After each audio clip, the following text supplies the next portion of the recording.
right, are we back?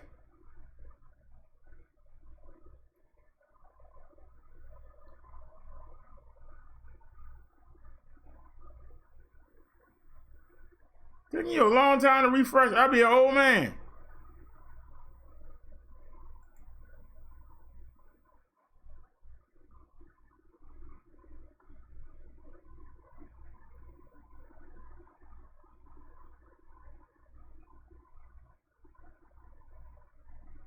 So you really gonna do us like that?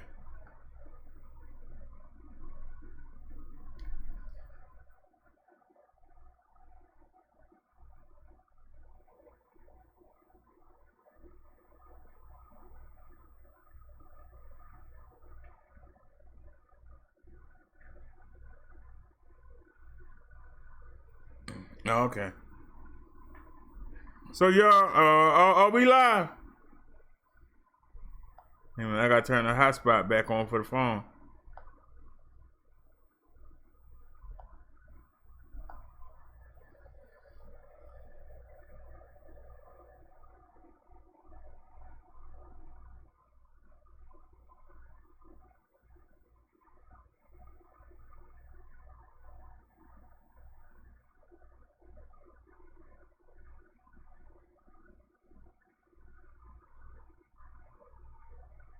Come on.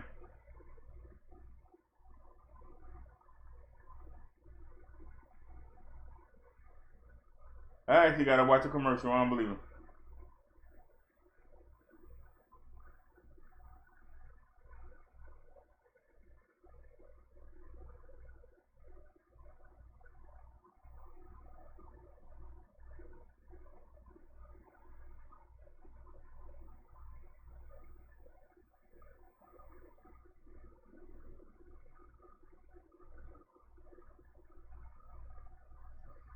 Alrighty, we are back. That's a daggone shame.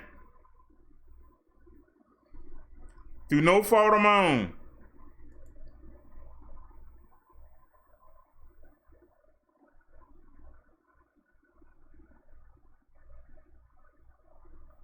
That's crazy. That was all the phone company. It was nothing to do with me.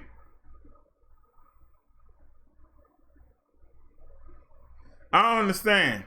We were doing 93, negative 93 before we started. Now we doing 102. Now we doing 99.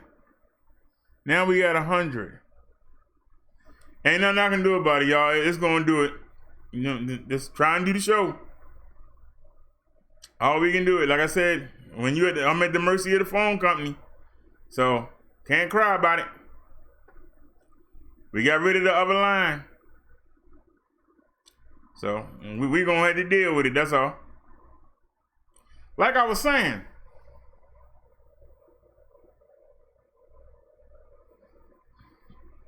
we've been looking at racism with the George Floyd,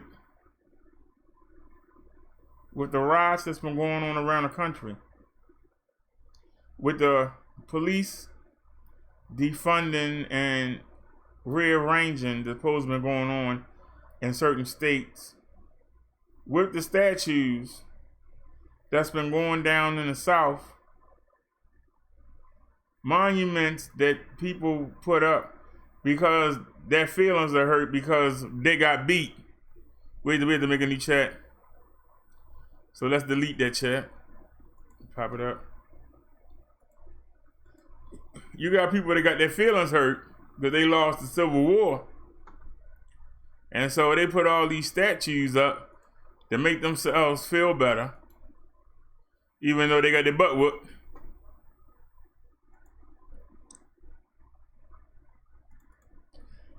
I don't have to be that candid, but I want you to understand what I'm saying. 'Cause a lot of times you tell somebody something, they go over their head. So you say it so they can't forget it. Might make them a little angry, but they ain't gonna forget what you said. Now, you got people who feelings got hurt. And they passed these hurt feelings on to their children. They didn't mean to. Some of them did mean to. Those monuments and those laws on the books was to make them feel better. Because see, the South couldn't beat the North. They came close. But they couldn't beat the North. So we can't beat the North, but we can beat on the minorities.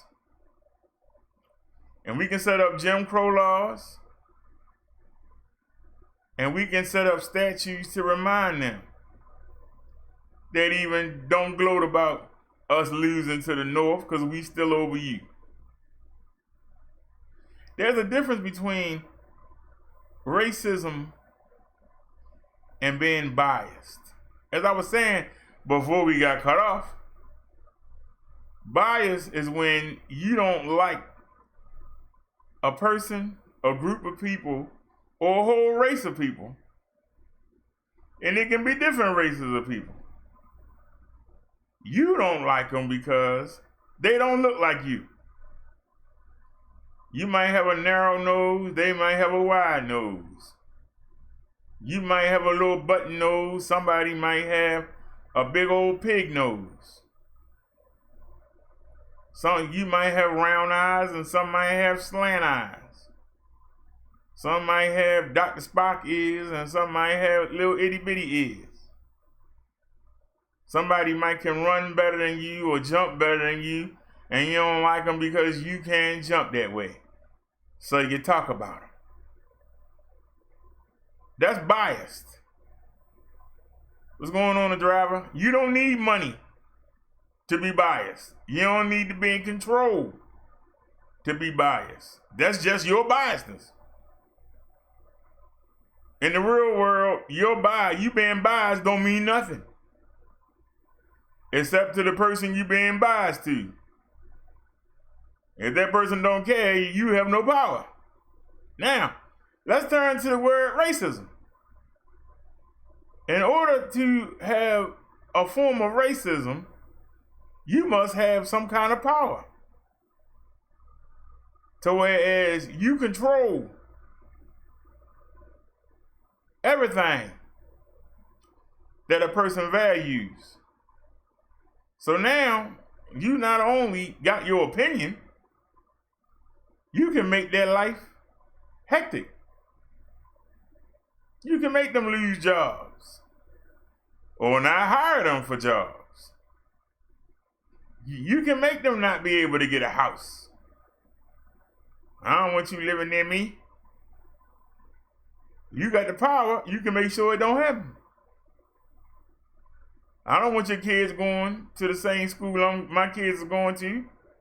You ain't got no power, ain't nothing you can do. You got power, then you can institute that racism to make it happen.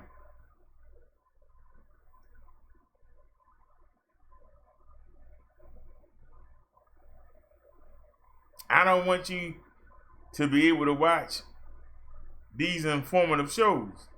So I'm going to make sure that they're not broadcast in your area. That's the system. Because if you can make it happen, then you can be racist. But if you have no control, you can only be biased. So learn the difference. There's biased and there's racist. If I'm biased and I don't like raisins, if I'm racist, I can make sure that we make it so everybody hates raisins. Nobody gonna buy that Raisin Bran. If I ain't got no power and you like Raisin Bran, you gonna eat it. If you like to go jogging in nice neighborhoods and look at the nice houses,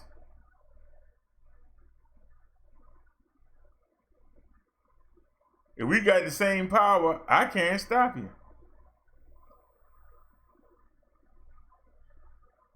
But if I got the power, I can set up ordinances that limit you from coming through there, or put up a gate the whole community up so you can't get in. That's racist.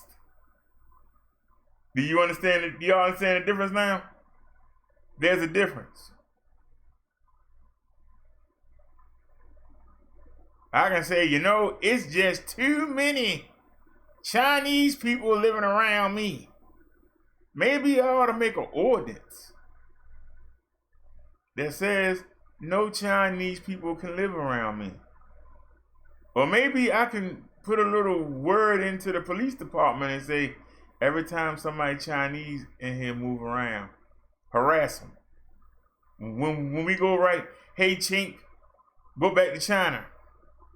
Y'all don't do anything. I bet you they move out. That's racism. In order to be racist, you must have the upper hand. You must have power.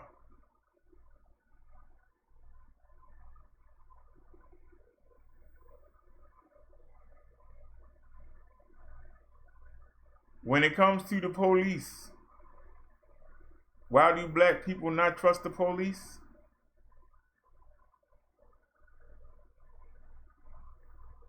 Because the police have power. When you out there on a dark road and it's you and them,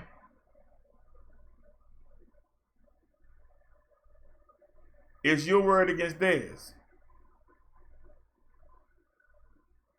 And if the part of society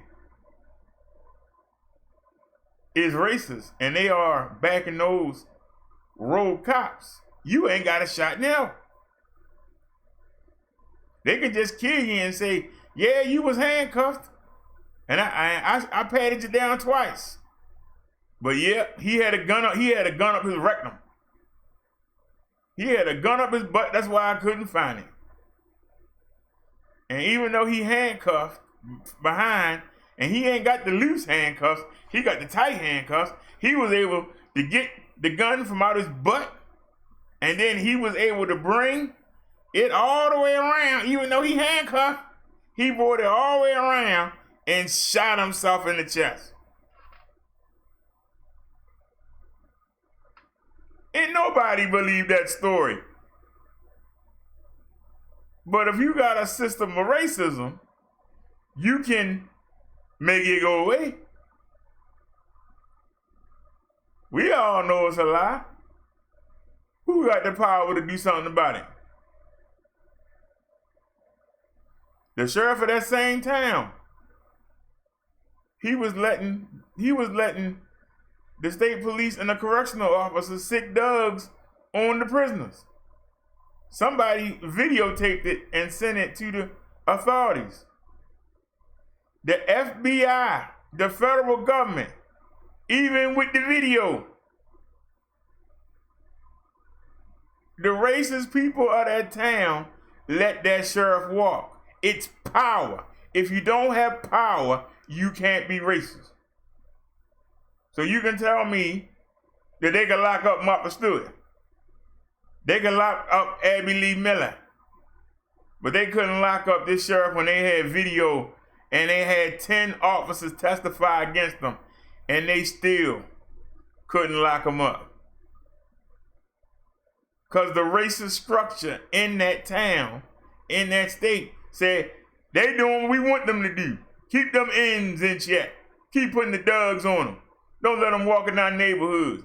This is what we fussing about. You have to have a system set up with the power to enforce it. There are a lot of people that you ask them, they'll tell you, oh no, I love all people. I got black friends. Then they'll go home. If you let one of them ends talk to me again, I'm taking your allowance away. You better not ever bring one over here again. That's the problem. Because see, why was everybody so surprised when Donald Trump won? All the polls said they were going to vote for Hillary. Hillary had a huge lead over Donald Trump. She didn't even take her last stretch of advertising because she was so far ahead in the polls. But come election day, what happened? Them people told somebody on the phone, yeah, I'm voting for Hillary. And they got down there and they did what they wanted to do. They voted for Donald Trump. Surprised the heck out of the Democrats. Gave them a left hook, a Mike Tyson left hook you never saw. They got blindsided because the people say one thing, but they do another. The same way women say,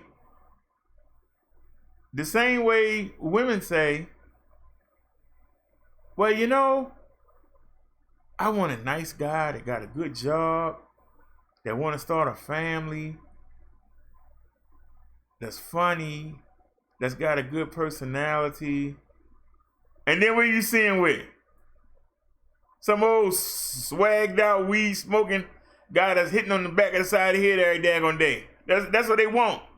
They tell you, I want a guy that just, hey, no you don't, because that guy's boring.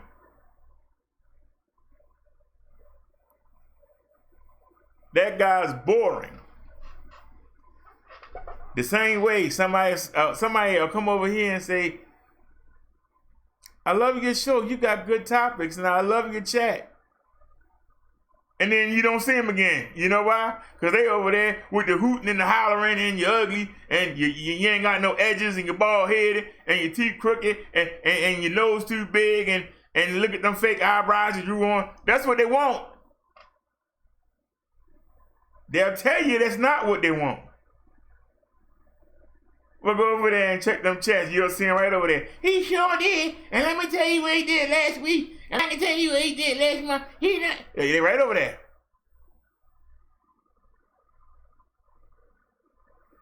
The driver says if you go deep into your roots, all blacks came from the South. Who told you that? That's the dumbest thing I ever heard, the driver. Before they even started slavery in this country, the first slaves that was ever brought here, the British had stole them, 20 of them, off a Portuguese ship. They just pirated them, and they took their slaves. That was the first slave that stuck around. That was in Virginia. The first settlement was in Virginia in the new country. So if all blacks came from down south, then there wasn't no South in the beginning. It started Virginia, Maryland, New York, Delaware, Massachusetts, Connecticut. We ain't got down yet. we haven't even got down yet. Then Virginia, West Virginia, North Carolina, South Carolina. Don't forget Rhode Island. So until you hit Virginia, you ain't hit South. But you had stuff going all the way up to Maine. You had Pennsylvania. Those are not Southern, so how are all blacks from the South? When the first majority of the settlements were in the North. Yeah, Virginia is the South.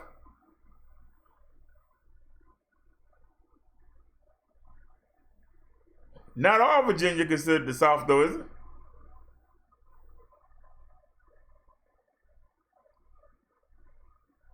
Okay, but you saying Virginia. Virginia wasn't the only colony.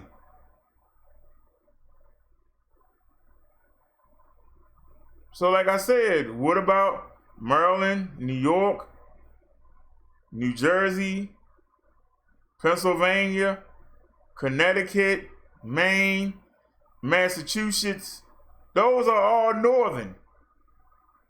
So you telling me, I'm telling you, there are some slaves that never made it down south.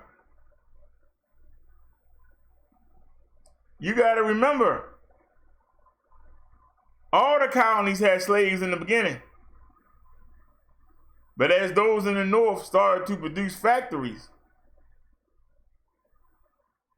those in the north were more intelligent. I don't mean like brain-wise, but literary-wise. They had newspapers and things like that. They didn't like what was going on over in England.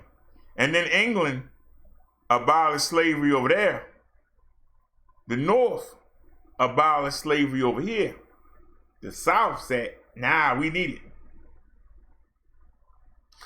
So now everybody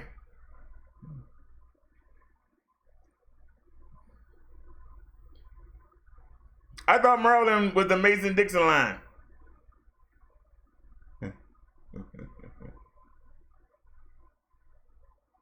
You saying they wasn't free states in the beginning? In the beginning, everybody had slaves.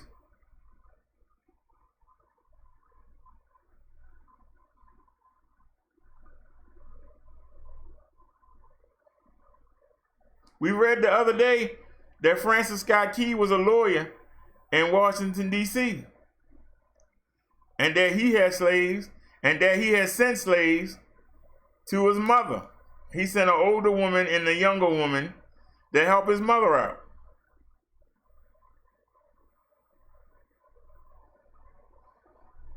All slaves ain't from the South. Some slaves never saw the South. But the North weaned themselves off of it. The South needed it. When the North switched over to factories instead of farming, we don't need slaves. But the people down south, they needed it.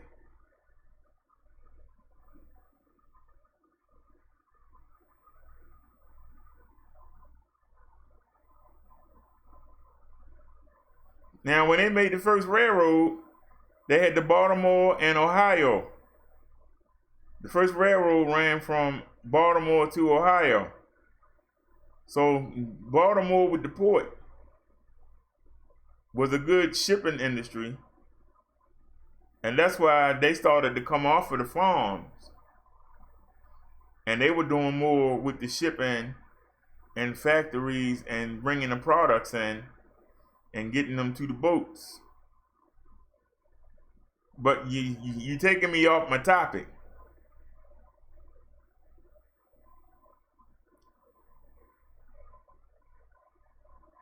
Because you saying that all slaves came from the South.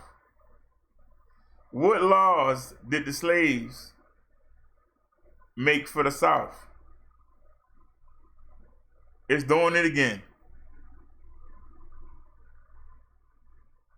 I don't know, y'all. This phone company might not be stable enough. This phone company might not be stable enough because it was just showing 95 with 3 bars. Now it's showing 100 with 1 bar. It showed 93 decibels with 3 bars. Now it's showing 101 with 2 bars. I mean, it's literally shifting.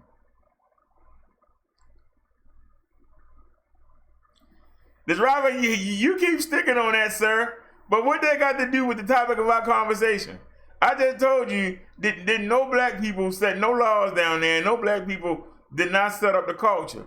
So why are you saying that blacks are from the South?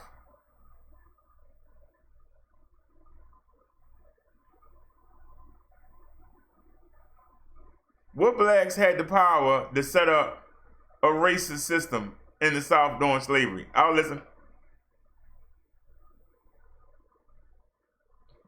I'll listen to you, sir.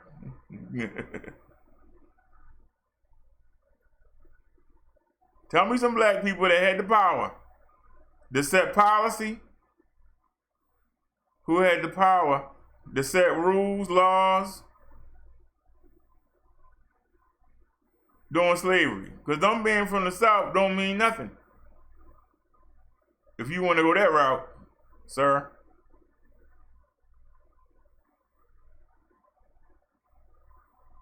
Because if I can't control nothing, I ain't got nothing to do what's down there.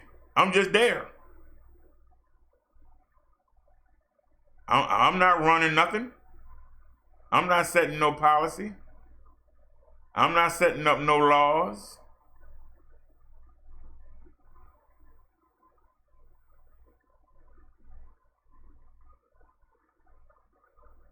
Because I don't see your point about whether or not a slave was South or not.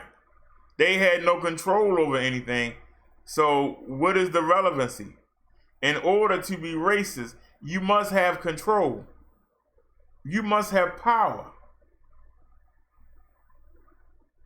Could no slave walk up and punch a white person and not go to jail or get hung? But a white person can walk up there and slap a slave in the back of the head. His owner might say, "Hey, why you touching my slave? I don't like how he looked at me." "Oh, you looked at him wrong, huh? I hit him too." You tell me what slave could do that. I'll listen.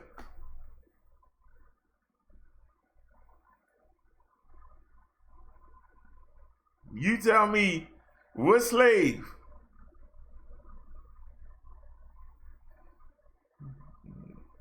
could tell a white man that's walking across the plantation, "Hey boy, what you doing on this plantation? You know you don't belong here." "Are you talking to me? Man, you be getting whooped in the shed." "Yeah, he talked to a white man like that." "Oh, give me that whip. Let me give him a couple cracks with it."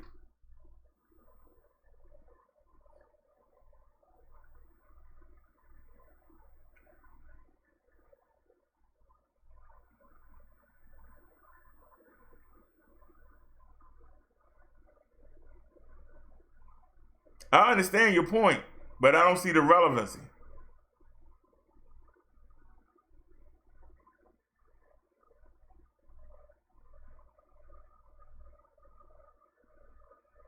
I'm talking about the difference between racism and being biased.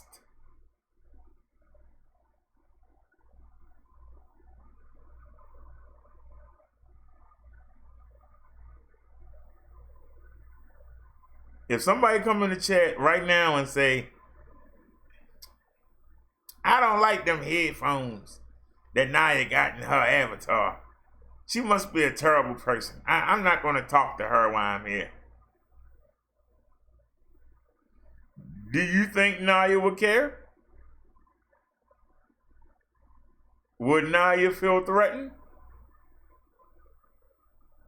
Would Naya even waste her time answering that person? That person don't have no authority or power over here.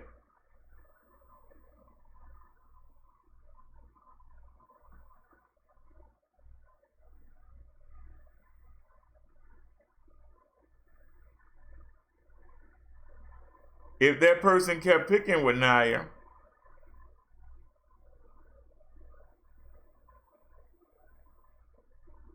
and Naya says, "I'm blue, you ain't.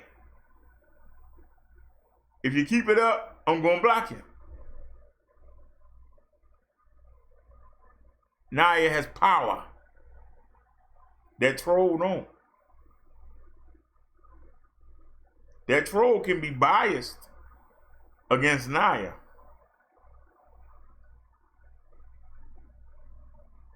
But Naya can affect the troll's ability to come back in the chat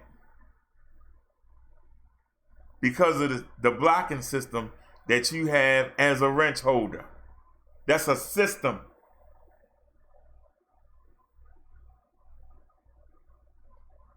In order to be racist, you must have power.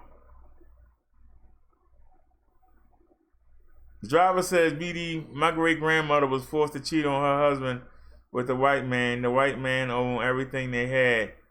He used her for payment." The driver said, "BD, you had no choice but to give your wife up back then." The driver, there were a lot of atrocities that happened.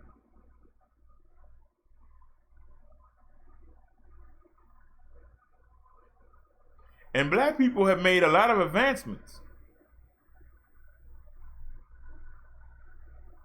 And we have to never forget that if it wasn't for white people who saw our plight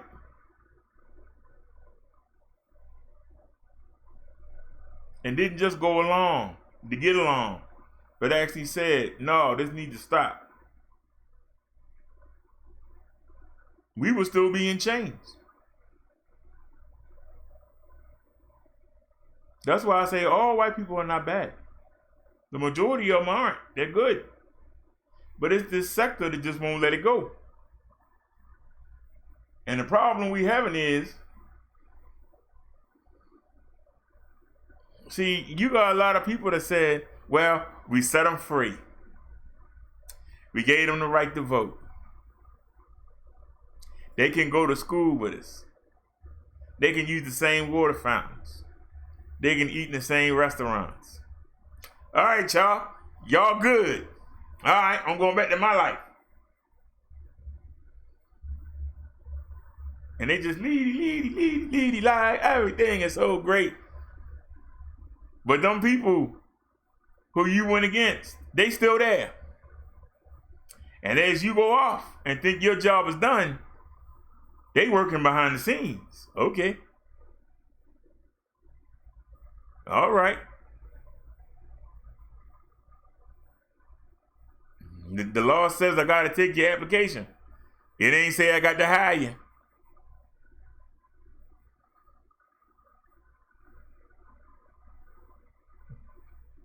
Okay, the law says I got to let you in my club. Ain't say I got to make you a VIP, because we can still be over there in the VIP section and we'll leave you in the common area.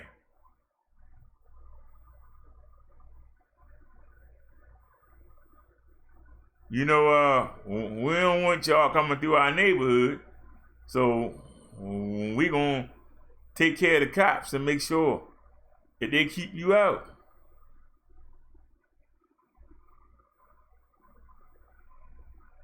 And those that go lead, and don't realize, unknowingly, you're benefiting from that, because you don't have to deal with them either. You're like, I wonder how come nobody black come by here. Why nobody black moves in? Oh well, lead. And then you pick up the paper, and then you see cop kill somebody. Oh, that's a darn shame. I wonder what happened. And then you pick up the paper, and then they say, oh, the guy was on crack, or the guy. Oh, well, see, okay, I understand you. Lead. But then when you see the Ahmaud Arbery shooting, when you see the George Floyd, you can't go lead anymore. The old heads might can, but the young kids, wait a minute now. Mom and Dad, I ain't stupid. Look at this.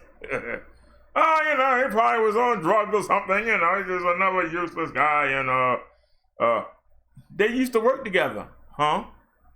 The guy that killed them, they used to work together. Really? Yeah, he was a Negro. Who cares anyway? Well, that's not right. And that's why they out there. Because they ain't going lead anymore. The parents still going lead. Whatever. Look at the flowers. Look at the birds. Yeah. Everything is just kosher.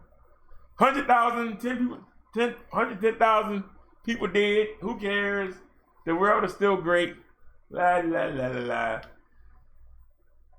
It's the kids that's saying, what the hell are you so happy about? We can't even go outside to the beach. Well, you know, it'll get better. The driver, actually, we got two links. Hang on a sec, let me pull it up. I don't know what's going on with Verizon today. Y'all notice that we green 1 minute and red the next. I hope it stays stable. All right, let me hit a refresh.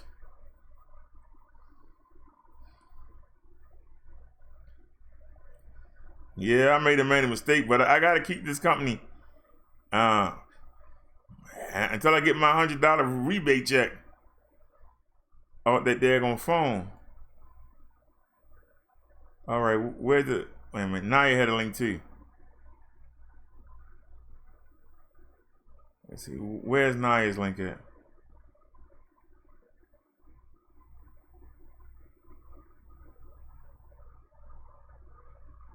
I'm gonna have to ask Naya to put that link back in the chat.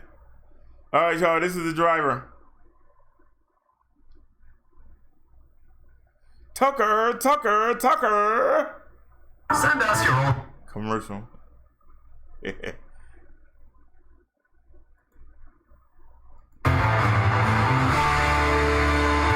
evening and welcome to Tucker Carlson tonight. Every cult has the same goal, the utter submission of its members. Cult members surrender everything. They give up their physical freedom, where they can go, who they can see, how they can dress. But more than that, they give up control of their minds. Cult leaders determine what their followers are allowed to believe, even in their most private thoughts. In order to do this, cults separate people from all they have known before. They force their members to renounce their former lives, their countries, their customs. They allow no loyalty except to the cult. The first thing they attack always is the family. Families are the main impediment to brainwashing and extremism. That's true in every culture. Yeah. So if you're going to control individuals, if you're going to transform free people into compliant robots, the first thing you must do is separate them from the ones who love them most. In 1932, Soviet authorities began promoting the story of a 13-year-old peasant boy called Pavlik Morozov. Morozov, they claimed, had taken the supremely virtuous step of denouncing his own father to the secret police for committing counter-revolutionary acts. Once exposed as a traitor, the boy's father was executed by firing squad for the safety of the state. Joseph Stalin elevated this boy to the status of national hero for what he did. People wept in the streets when they heard his name. They worshipped him like a saint. Why are we telling you this? Because it's happening here. In the last 10 days, some of our most prominent citizens have sworn allegiance to a cult. Converts go by the term allies, and like all cult members, they demand total conformity. They ritually condemn their own nation, its history, its institutions, its symbols, its flag. They denounce their own parents. If you've been on social media recently, you've likely seen many videos like this one. You stupid dinosaur! Get the out of here!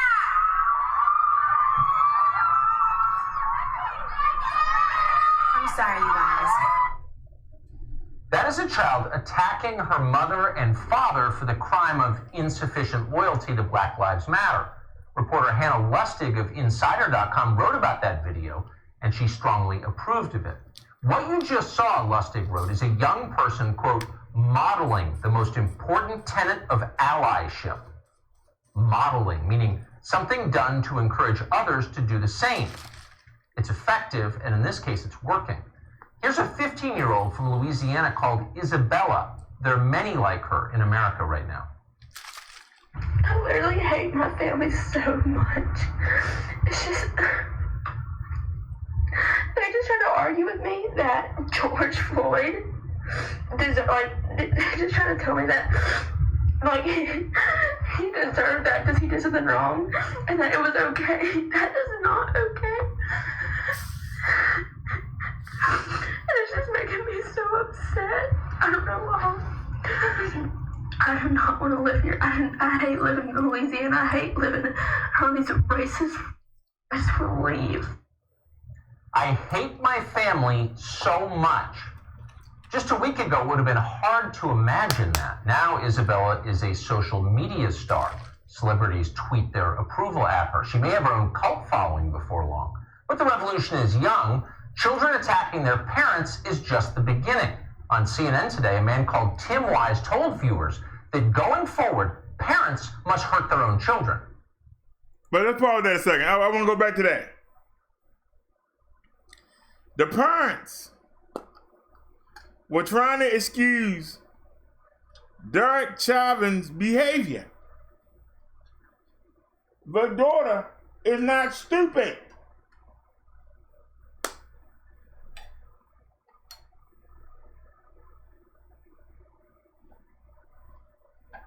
But see, the daughter broke away from the cult, sir. You're trying to say that the daughter's a cult. No, the parents are the cult.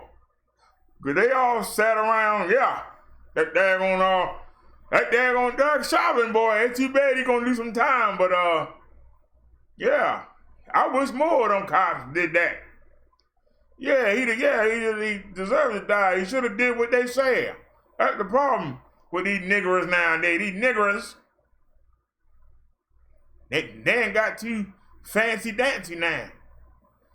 Talking back in my grandfather's day, he used to take them behind the shed and put something on them. He said he used to drive by, him and my uncle, they used to drive by and just find one by themselves and just torture them. You can't do that no more. But God darn, here's a cheer to Derrick Chauvin. All four of them officers letting them know things ain't changed, we still in control. And the daughter say, what? Do you know how you sound? Yeah, I know how I sound. You wouldn't say this in public, no, and you better not say nothing either. You better not say nothing when you go to that fancy school I think you to. You better not say nothing when I give you your first car. You better not say nothing when I help you get your first apartment.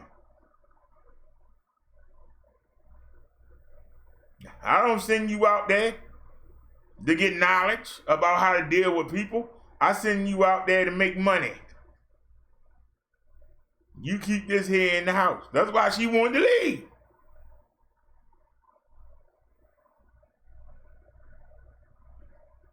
Because just like Tucker said, a week ago from whenever he shot this, a week ago, she didn't know. It was just la-di-dee, la-di-da. But for her to see this video, for her to see the reaction of other people not in her circle, and then to come back and see the reaction of her parents, she's like, I want to get out of here.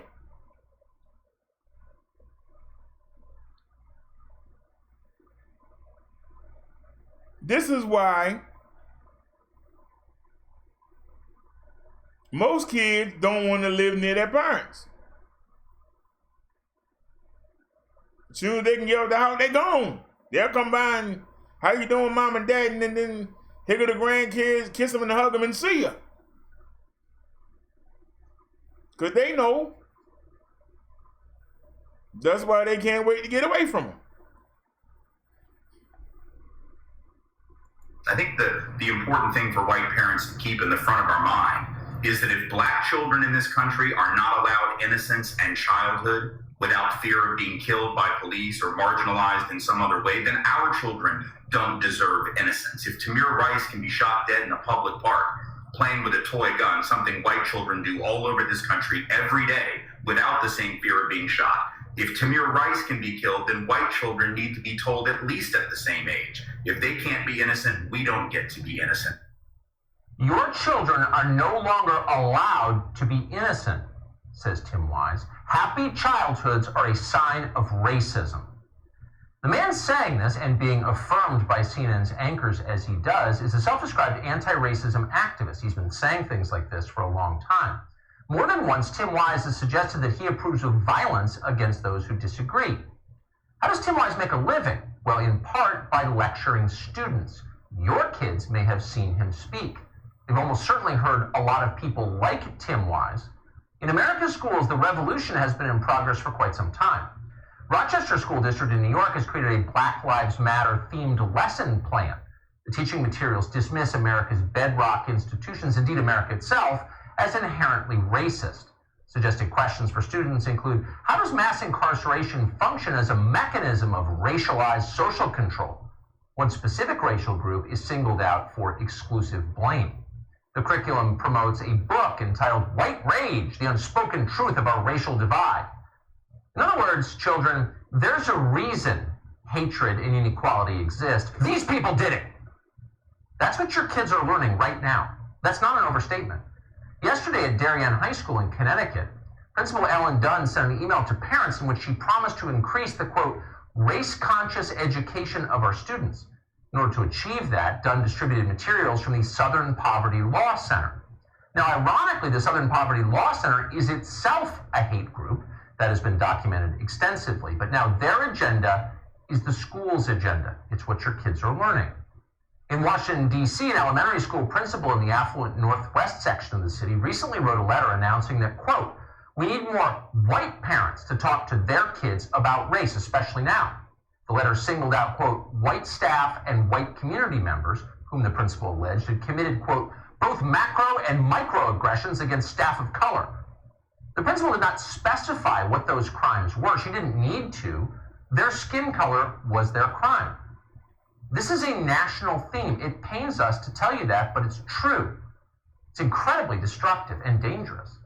Countless school districts are now using the 1619 Project from the New York Times, for example, as a curriculum.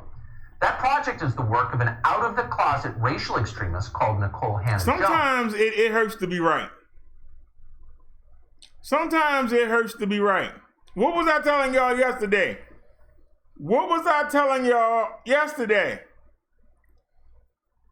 The Bible says those that are first will be last. And I asked y'all, what do you think them people are going to do or say when they find out that they last? That they're going to have to take a step back. They're not going to like it. They're going to fight.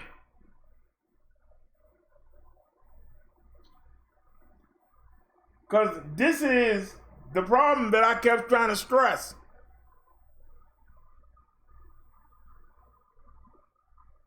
When you as a minority ask for your rights that you're supposed to have under the Constitution, the people that's been stepping on your rights, they got to say, oh man, I got to back off and let them go. Do you think the slave masters want to let that slave go? Man, that's my money. I got to let it go. What am I going to do now? People that's going around in La La Land, all of a sudden they go, wait a minute. I actually got to make sure I know what I'm doing when I'm dealing with other people rather than just la-di-dee, la-di-da, whatever is whatever. The first reaction is what? Hold on a minute. No, I'm not.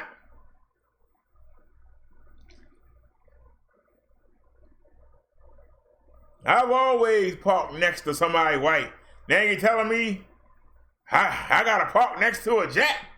No, I ain't done it. God done it. I'm an American citizen. I'm not going to park next to no minority. I'm not going to work next to no minority. I'm not going to sit in the bar and have a drink. I got to sit next to a minority. Why they want to sit with us anyway? That's the first reaction. And it's a learned reaction. Because they seen their parents do it. But the children have a shot. And when they speak up, are they smothered? Do the parents go on attack and try to get them to see their same way of thinking? See, that's the cult that he was talking about, but he was talking about it the wrong way.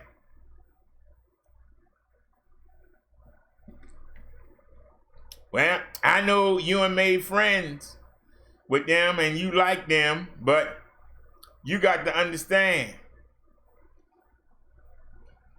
you only 15 years old. This country been here for 300 years.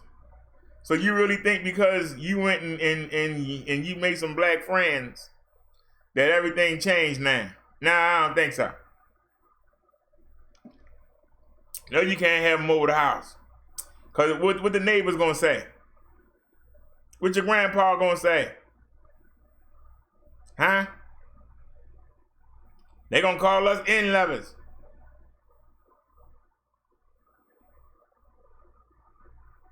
It's okay if you go in their neighborhoods and hang with them, but don't bring them around here. All right? When them children grow up, what they do? Move away from their parents. Some of them stayed, but most of them moved away. Because if they all stayed and just said, yes, mama and daddy, like I said, we still be in chains.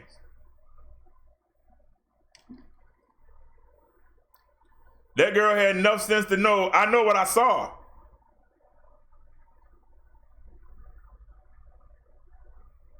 Now, you keep trying to make slavery sound like it was good.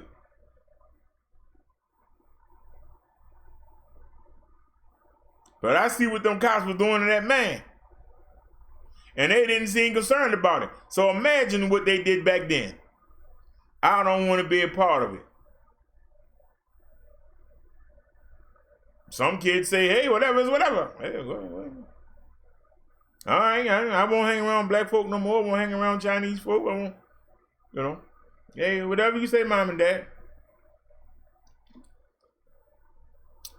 Those ones that say that is the ones that still holding on. They holding on.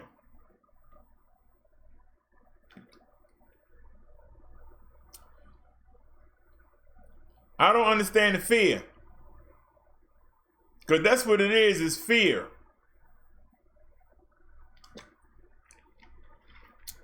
They get real nervous when you start talking. Well, what do you mean? The country gonna be equal. We used to getting the majority of the pie. Now you're saying we gotta share it? So you saying my skin color won't guarantee me the job? I actually got to go work hard and study? I just can't expect to walk in there and, hey, Jimbo, you got the job. Now you telling me I got to go study too? Well, yeah, because, these Asians and these Indians stepping off the boat. And they smarter than everybody. Well, I don't care how smart they are. I'm white. Well, you might be white, but you dumb. You dumb as a hamster. So I'm supposed to have some kind of, because we the same skin tone, I'm supposed to hire you even though these are walking computers. I'm supposed to hire an old calculator with no batteries. Just because we look the same. Yeah, that's the way it's always been. So I know I got the job, right?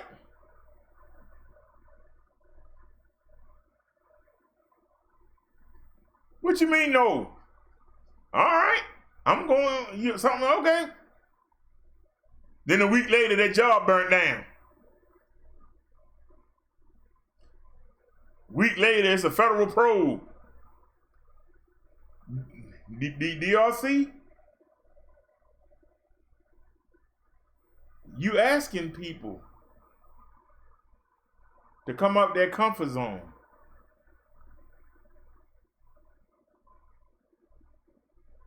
It's not easy to come out your comfort zone.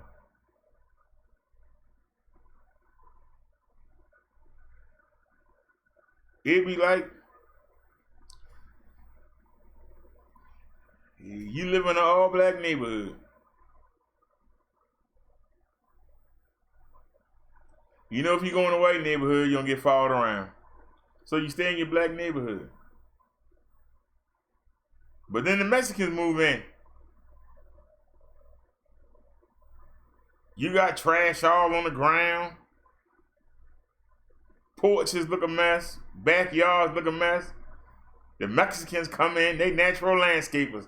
They come in, fix their property up. Every time somebody comes visit you, they see the Mexican house and go, hey, you got some new tenants. They foreigners, ain't they? Well, how you know that? I go, look how they keep the house up. But I can tell. They ain't black. I wish the rest of y'all kept y'all houses up. Property values might go up. You might have a good neighborhood.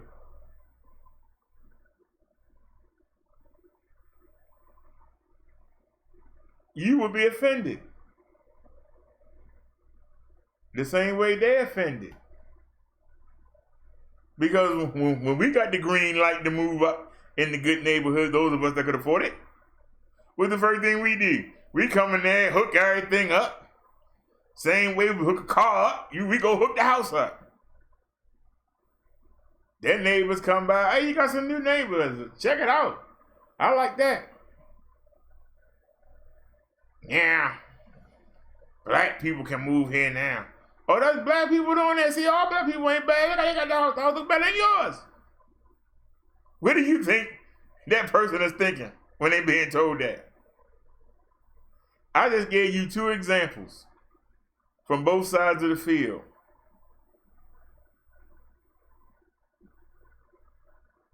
I know I'm doing bad when they rather live in the black folk house than in mine. What the heck going on here? The whole world was switched upside down. Somebody clicked the heels 3 times because I want to go home. Dorothy!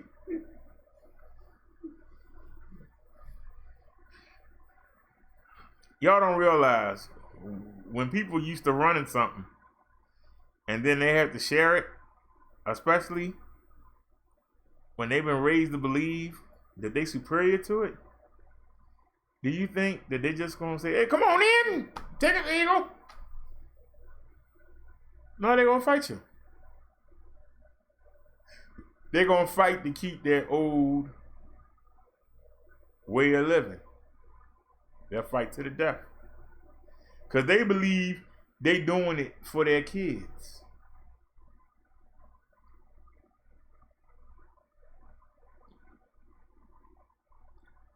But they haven't gone out and met other races.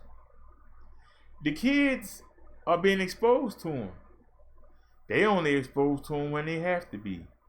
Whether it be at work. Whether it happen to be a black delivery man delivering your Domino's. Whether it happen to be a black cab driver or Uber driver. That's when they used to being around black people.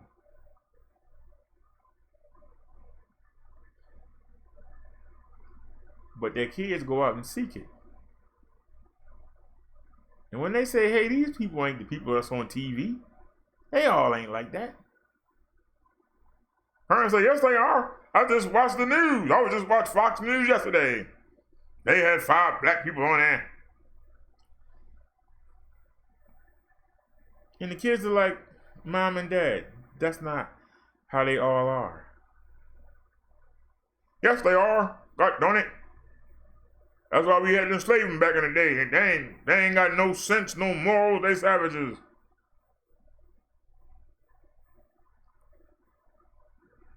Dad, we just had exams last week, and 4 minorities got the top scores. None of us white kids was even close. There's something wrong with that school. God darn it. I'm going to say something to the mayor. God darn it, what minorities are scoring higher than white kids? This is an atrocity. I say burn the school down. Fire all the teachers. This don't make no daggone sense.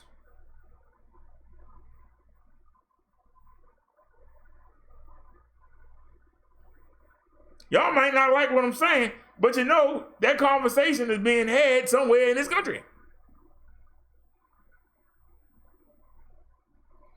Because that same person will come out and smile in your face and tell you, hey, how you doing? As soon as you get out of sight, oh, dang, don't around. The driver dropped the link. But Tucker was talking about a cult. It's been a cult in this country for thousands of years, for hundreds of years. I have trouble telling. I have trouble telling the story.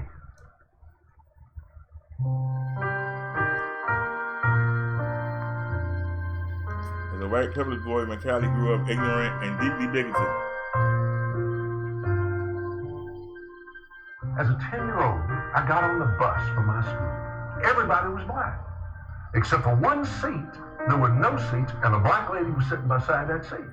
And this lady said, I'll never forget it. She said, honey, you can sit right here. She patted the seat. She said, honey, honey, it's okay. You can sit.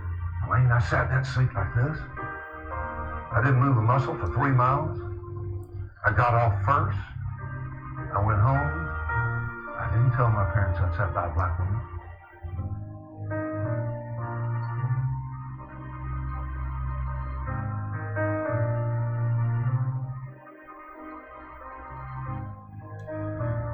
Finally, I decided I'd say something. I said, John, let me ask you something. How come black troops in World War II fought so miserably? They surrendered, they didn't fight very hard. He said, Frank, where'd you hear that? I said, my father told me that. Now, John could have said, your father's an idiot. If he'd said it, the conversation is over. I never would have gone anywhere. He didn't say it. He said, Frank, I don't think you and I know enough about that to discuss it intelligently. Save my face, save my father's face. He said, but let me ask you something. You had anybody fight in World War II? I said, yeah, I had 2 uncles. One was in the Philippines. One was at Pearl Harbor when it was bombed. He said, is that right? He said, I did too. I had 2 uncles fight World War II. I said, great. He said, you know where we eat lunch? I said, you don't eat with me. He said, that's right. My uncles and I, who fought in World War II, for freedom and justice and pursuit of happiness, we get on a bus and we ride 2 miles out of town to eat lunch because none of the stores we shopped in will let us eat. And my stomach got tight, and I didn't want to hear any more. He said, did you go to the bathroom? I said, yeah, I go to the bathroom. He said, where do you go? I said, I go anywhere I want. He said, my uncles and I, we get on a bus.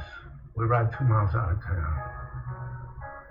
to go to the bathroom because we can't go anywhere. I listened for the rest of the 3 hours. When I got to the dorm, I lay down and cried. I sobbed for 3 hours. Next day I went in and talked to the DMV and I said, it's crazy. We're studying English and math and science. And right across the street over there, we got people, citizens we don't even know. It didn't make sense. But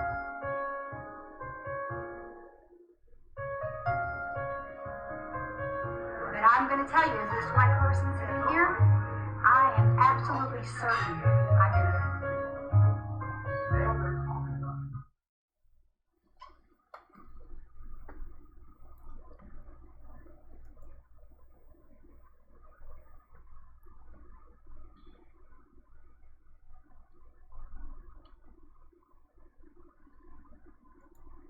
All right, that was from the driver. Well, the driver, that's pretty much what I said happened to the young lady.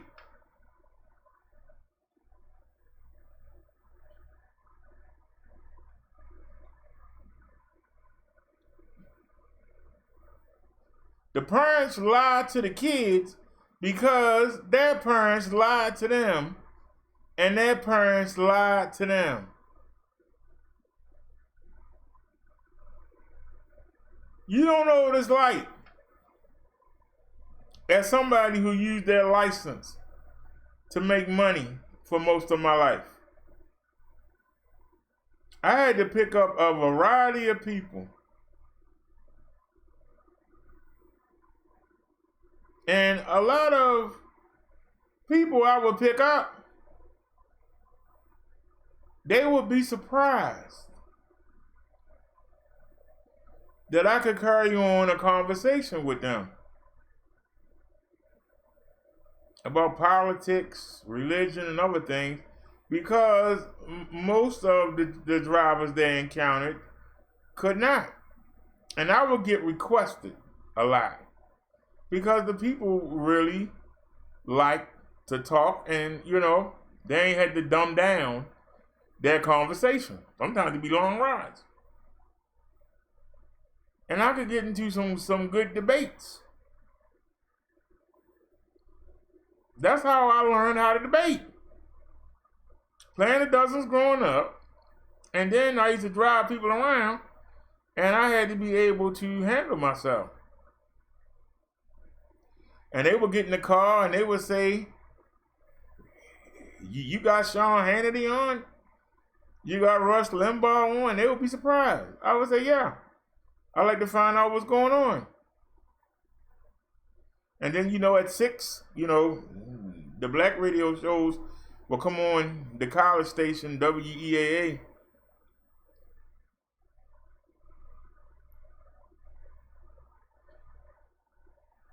And I would listen and I would call in and debate the people.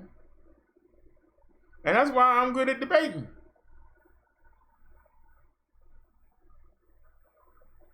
But you'd be surprised that people think that you don't know nothing just by the color of your skin.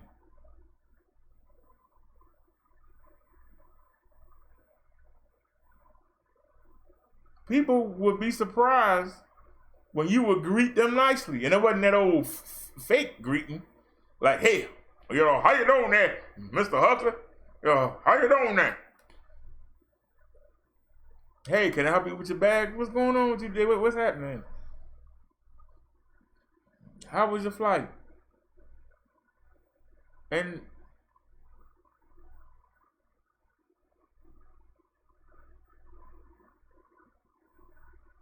I remember I got this old white lady. She was old. She had to be about 90-something, older than dirt. And she saw me come up. And I said, ma'am, can I take your bag? She said, no. I'm not riding with you. And I said, why not, ma'am? She said, because you black. I said, you never seen Driving Miss Daisy? And she cracked up.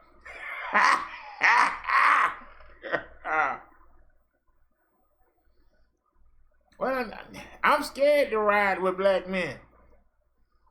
I said, ma'am, you 90 years old. What do you really think you have that I would want? Then I thought quick and I said, ma'am, you're a 90-something-year-old white woman. Do you really think I'm going to touch you?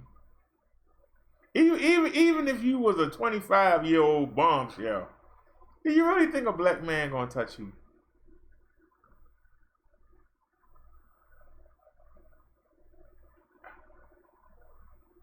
I used to read stories about what happened when black men came in contact with white women.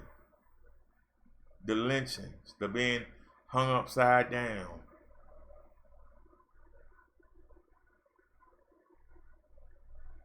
Do you really think that that harming you would even come across my mind? And she said, okay, and got in the car.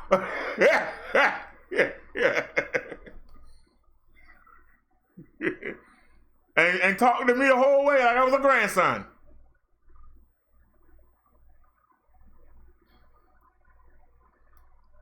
I met the racism. And I didn't challenge it. I didn't run from it. I exposed it. And made her feel silly.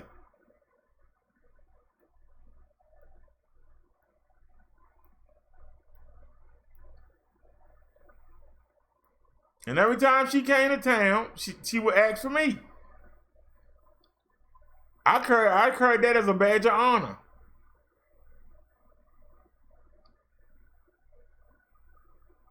I took somebody that was afraid of black people and showed them black people ain't no different than what you are.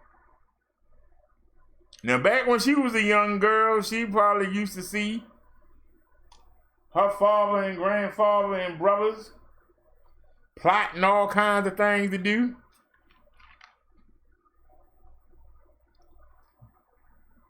But you got to show them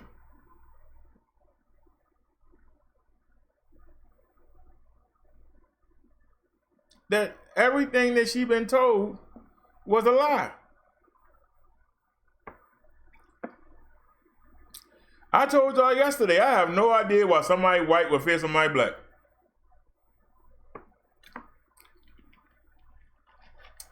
I don't get it. Y'all could be in a black neighborhood and walk by. Most black folk don't even want to talk to you because they be afraid somebody come out somewhere. It's a trap.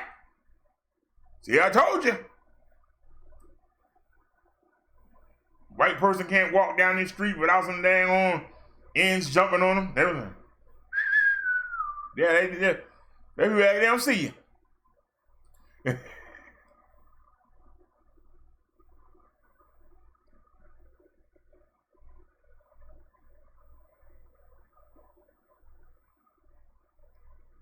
Craziest thing I ever heard. They can ride by in their pickups with the Confederate flags in the back and smile in your face. They ain't scared then. You ain't scared to do that. But you scared to walk down the black block, but you'll ride down one with that flag flying. That doesn't make sense. That's all I'm saying. Be consistent.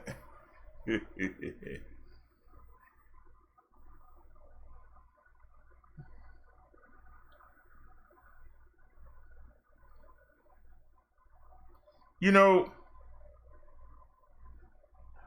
a lot of people don't want to admit the truth.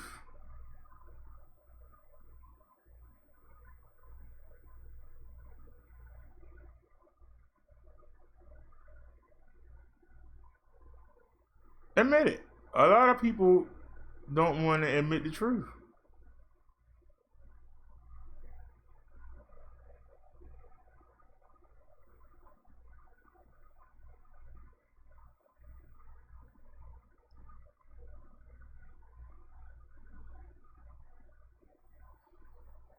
When you spent most of your life avoiding somebody or being over somebody, and then the government tell you you have to treat them as an equal, a lot of people don't want to do it. They become offended that you even ask it.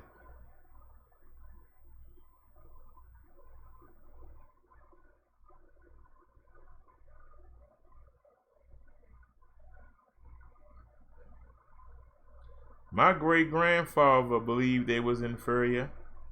My grandfather believed they was inferior. My father believes they inferior. But now you expect me to believe that they equal to me. Just let that marinate for a second. Just let it marinate. You gotta look at that side too. Because believe it or not,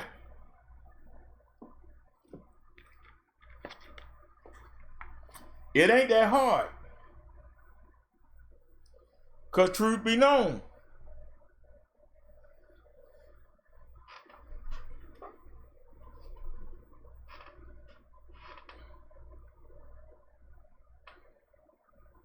during slavery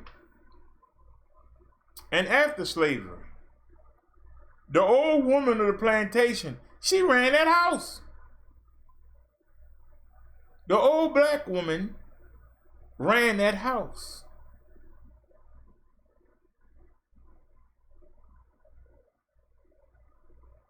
And I want y'all to understand that. The old black woman ran the big house.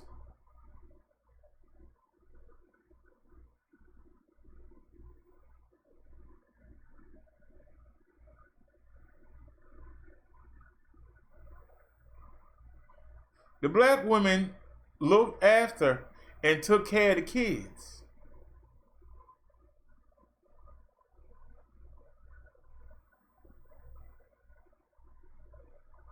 I don't know if y'all remember. I'm trying to think, was it Roots? Was it Roots? Was it Kizzy and the plantation's owner's daughter?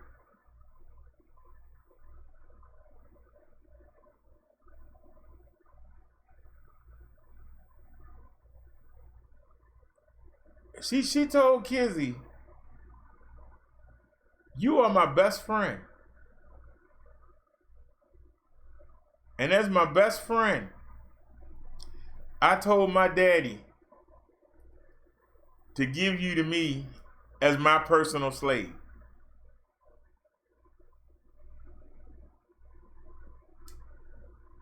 I love you so much. I don't want to give you your freedom. And then I see how much a friend you are. Because if I give you your freedom and you still hang around, I know you love me. But I love you so much that I told my daddy that I want you to be my personal slave. For you to be with me all the time. So you ain't got to go work in the field and you ain't got to go do. All you got to do is take care of my needs. Because you're my best friend. And I want to have you around. Let that marinate for a second.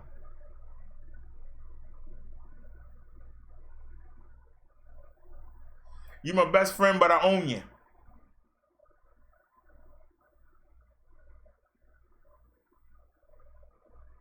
I'm not just your friend, I'm your boss. I own you. You can't make a move unless I tell you. You can't go anywhere unless I allow it.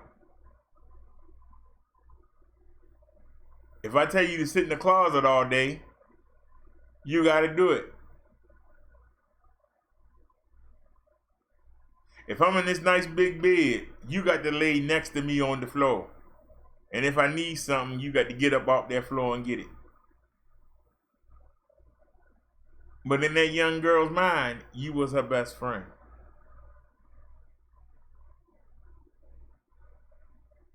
How? But that's the thinking. How do we defeat that thinking?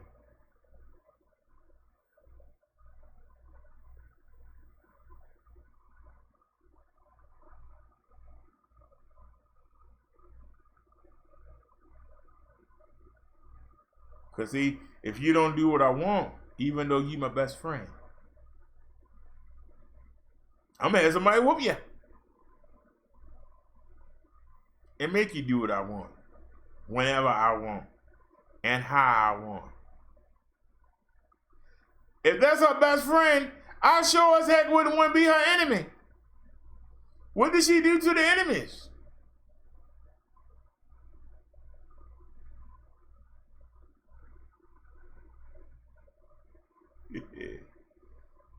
Naya said, yes, each side should be considered. The driver got a link for us. Liz said, sorry, was busy cleaning up the kitchen. Naya said, welcome back, Liz. Liz said, thank you, Naya. We haven't even got to the biblical stuff yet. We only got 4 people here. That's daggone shame. Let's check out the driver's link, and then I'm going to get back to that article I had pulled up that we never got to. I believe the legacy and the ancestry of Black Americans is being insulted every single day. Oh, Lord, her again. I do not pretend to be a victim in this country. I know that makes many people on the left uncomfortable. Yes. And Democrats on the House Judiciary Committee were extremely uncomfortable as Candace Owens just slashed at the narratives of the people like Nadler and Ted Lieu. In fact, when C-SPAN tweeted out the video of the confrontation with Lieu, it racked up 4.47 million views in less than 24 hours. It's a Twitter record for that network.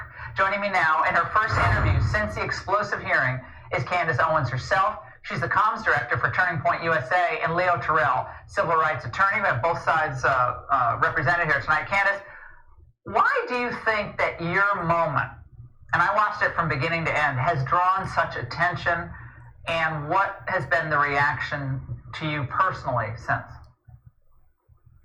Well, I think it drew attention for a lot of reasons. I think in many ways people on the right felt vindicated. I know that there were a lot of moderate people that came over and realized that what I was talking about were actually real issues in Black America. I touched upon the illiteracy rates. 75% of Black boys in California not being able to read is a problem in Black America. White nationalism, when Black on Black crime, 90.1% of all homicides against Black Americans are performed by other Black Americans. The entire hearing, in my opinion, was a hoax. The continued... All right, hold on a sec. Let me stop it real quick. I don't know why in the world you let this daggone troll. First off, she's not Black, she's Brazilian. That's the first thing we need to understand. Number two, she's coming right out the box. We've already proved that 84% of white people kill 84% of white people. Black people kill 93% of Black people. So why is it that white people are so scared for us to walk around that neighborhood? We don't kill them, we kill each other. That's number one. So why you need the rogue police to make sure we don't come around? That should be the first question you ask. Second question is, she said, the illiteracy rate of Black people from public schools. Who set up the public schools?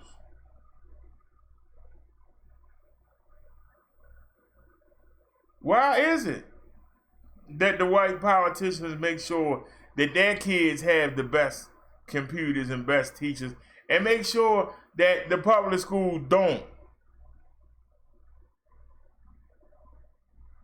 Now, it's supposed to be equal, then it should be equal. Why is it that most Black folk don't want their kids to go to a school that's designed for Black kids? They want them to go to school with white kids. Why is that? Plessy versus Ferguson was in 1950 something, wasn't it? We in 2020. And yet, most Black parents don't want their kids to go to a Black school. They want them to go to a white school. That has not been addressed since the 1950s.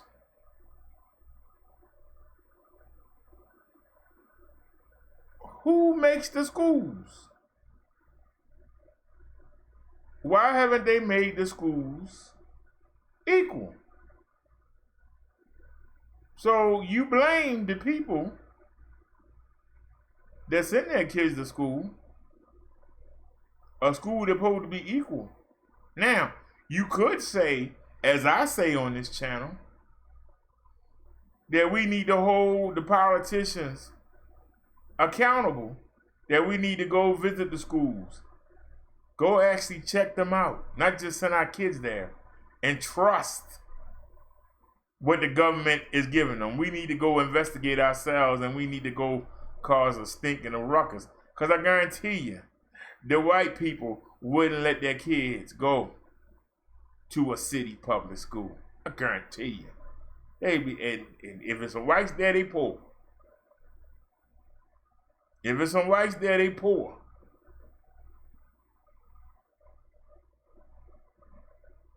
But you want to blame the people for something the government supposed to provide equally.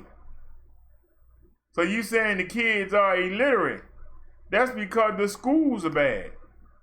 But why not go after the people that are supposed to maintain the schools? But no, you want to blame the victim, which is the children. Why not kick their parents in the butt and make them go after the people that set up and run the schools? No, you want to blame the children. That's why you a farce. You a troll.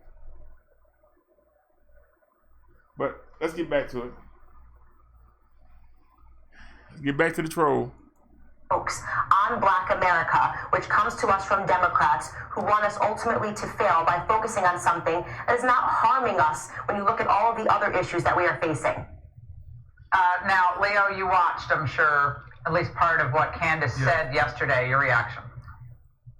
Oh, well, I just see right now Candace Owens is getting 15 minutes of fame, and just give me 30 seconds to prove my point. She just again assumed that all Democrats are hoping that black people fail. On her interview with C-SPAN, she says that the word nationalism has been compromised or poisoned by elitists. Tell that to the people in Charlottesville. She did try to put herself in the same category of Donald Trump, talking about the false narrative. But the part that was so insulting when she's promoting her employer and said that she went to Jerusalem and not a single Democrat went there. Ms. Owens, let me tell you, 72% of Jewish Americans voted for Democrats. So you did a great job of promoting yourself and playing the victim. And by the way, it's not just black people who were not stupid by what you said. Americans were not stupid because I listened to everything you just said. And I hope you can challenge what I said about the number of blacks, number of Jews who support Democrats. But you did a good job of marketing yourself today, putting yourself in the same boat as the president. Good job, Candace. All right. So the personal attack, I just want to, for the record, I just want to say the personal attacks continue. That, Leah, was you're attacking her character. She's mentioning issues. You're attacking her character and what she said. You're not attacking that. You're not a leader. In my opinion, hold on. Don't talk over let me speak. Let me speak. That wasn't ad hominem attack and it's childish. I'm not going to play these playground tactics with you. I'm going to keep the focus on Black America and the things that are actually impacting us. This is an adult conversation that needs to be had. Okay, the shootings in Chicago. It was Laura Ingraham who hosted and had a real conversation with people that were living in that neighborhood about things that are affecting them. And ultimately, this is why the Blexit movement grows. This is why blacks are exiting the Democrat Party, because ad hominem attacks are not making people feel better about themselves. Yeah. Ad hominem attacks are not going to impact our financial situation in Black America. It's unfortunate because you consider yourself a civil rights leader. You're just attacking me. You're just attacking me. You haven't actually offered anything that's constructive for Black America. All right, does anyone watching your program honestly believe what she just said? I'll give you a straight. She said Democratic Party wants black people to fail. See, those are talking points, Ms. Owens, because you know deep down inside, just because you disagree with the Democrats, you cannot assume that Democrats want black people to fail. That's what you just said on national TV. I did, and I believe that, and I back it up with facts. Okay. I back it up with facts. You know that's not true. I want to play something that was said today. I think a lot of Democrat leaders are freaking out and tried to kill her yesterday on that hearing because they don't want what she is saying to take hold in other parts of the black community. I honestly believe that. I know Candace. And what was said about her implied by Ted Lieu was disgusting. I do, and that's why I want to have a conversation about these underlying issues. That's why we went to Chicago to do that forum. That's why we want to hear from the neighbors that are hurting in the Englewood neighborhood. They're hurting. They're really hurting, and they're not hurting mostly because of white nationalism. That's always going to be a problem, but that's not really why they're hurting. Here's my request, Laura. I would like to go to Chicago with you and debate Ms. Owens on that issue. I would love to go. Why do we need to debate? Why don't you want to hear? Why do you want to debate? Why don't you want to go to hear about other people? You want to debate. It's like, why do you want to hear from the people that are the most diverse party? I have not said one thing against you whatsoever. Hold on. Let me speak. I have not said. Hold on. Let me speak. I have not said a single thing attacking your character because I don't need to. I am confident in my ideas. I am confident in the fact that Black America is waking up and realizing that we have been missing out. I am confident that the biggest issue facing our community is father absence, which further deconstructs everything that is happening. Stop cutting me off. I didn't cut you off, okay? I have not attacked you once. I have not attacked Democrat policies are hurting Black America. Every Democrat. She has basically said that every Democrat, the most diverse party of minorities, of people of color, she has just said on national TV over and over again that the Democrats want black people to fail. Ms. Owens, that's not true. Those are your words. That's not true. That is not true. Leo, I would actually take what Leo said with a greater sense of belief and credibility. Had Leo, you said something similar every time a Nita Lowey or a Elijah Cummings just imparts the worst motives on people who disagree with them on policy. And it happens far too often. So the worst motives ever come on the other side. Are you a white person? Then you have too much white privilege. Then you need to sit down and let someone else's truth be heard. I think, Leo, you got your truth out.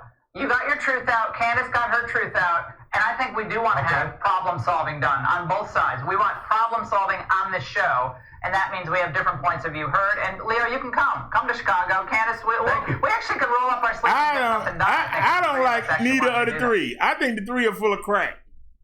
The woman got them on there for views. Candace is trying to get her 15 minutes of fame. And that man need to sit down somewhere and go retire. I'm telling the truth.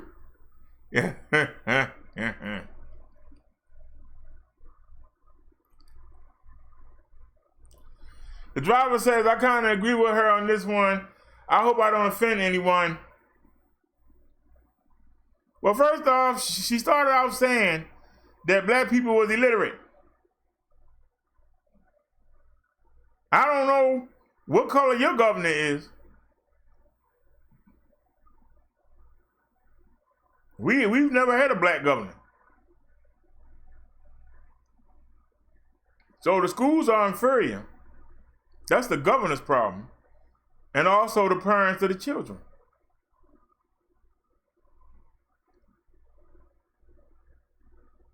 One. Two, she said something about fathers not being there. Well, it's dumb little chicken heads like her that can't pick a decent man and can't raise a decent man. But they want to be independent and talk about they don't need no man. But yet they the one that's raising these lazy, sorry, whiny men and then want to complain about it. Anybody want to touch that?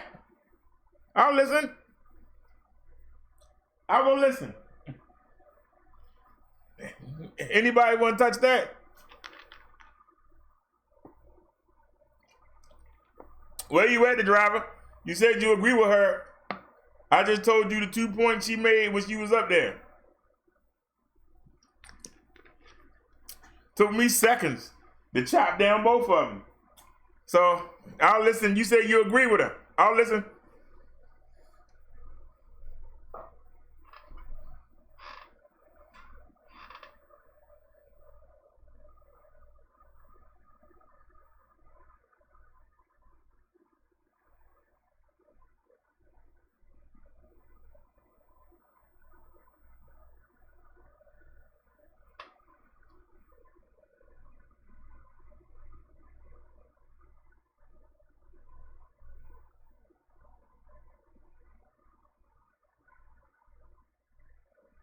Hello?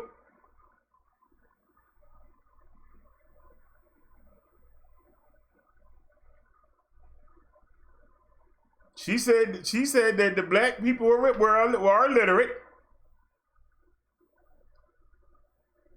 That falls on the governor. Because the governor runs the state and he's responsible for the school system. So how come the white kids ain't illiterate but the black kids is illiterate? You can touch that one.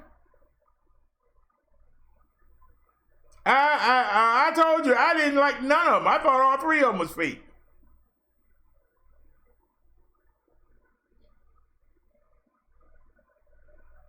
But she's using talking points.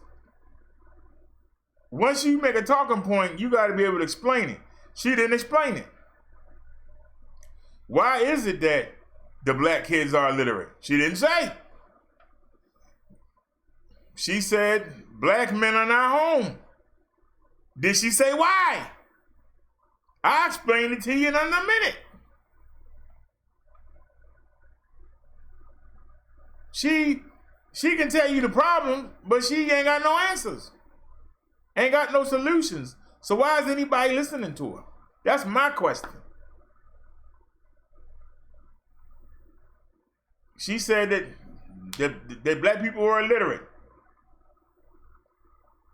This is supposed to be an equal and free country, and we have a free public school system. Why is it that the white schools in the white areas are nice, and the ones in the black areas are pieces of dookie. The taxpayers are paying the money. How come the city schools are decrepit? And how come the white schools are immaculate?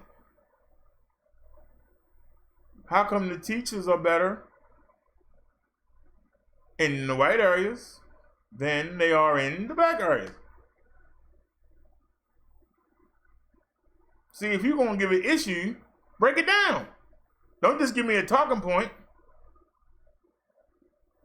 Because she ain't doing nothing more than what Tommy Sotomayor do. He'll sit there and tell you.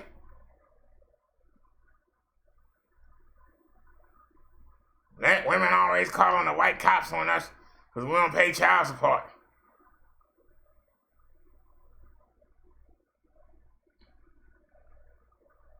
Then they'll tell you, make sure you flush your condom and don't give her your seed. But yeah, he keep having babies pop up. You know?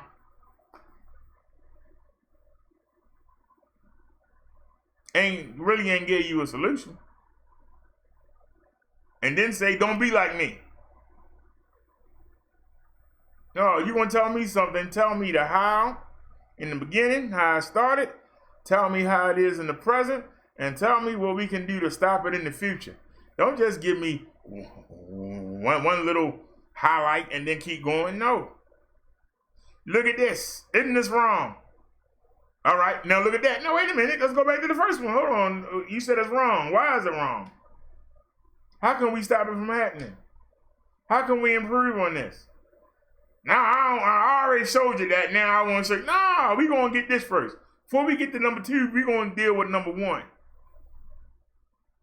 Those 3 people on that panel, you say you can't blame the schools on the government. Who run the schools?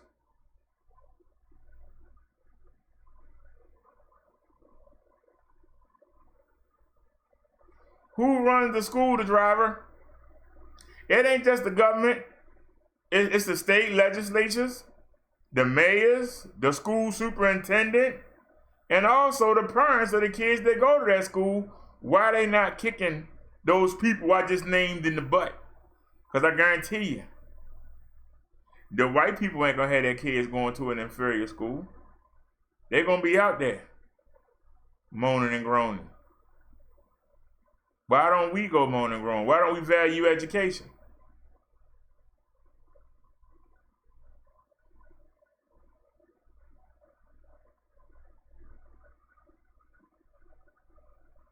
You said you blame it on the parents. I said that also.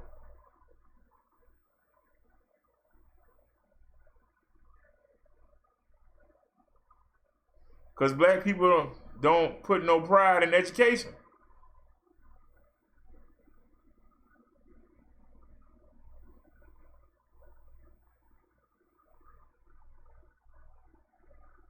Because I guarantee you, most people, I can tell you, most black people I know don't think about a college education until they pick up a job application. And when they get to education, that's when they think about it. What college you go to? Did your undergrad? That's when they think about it.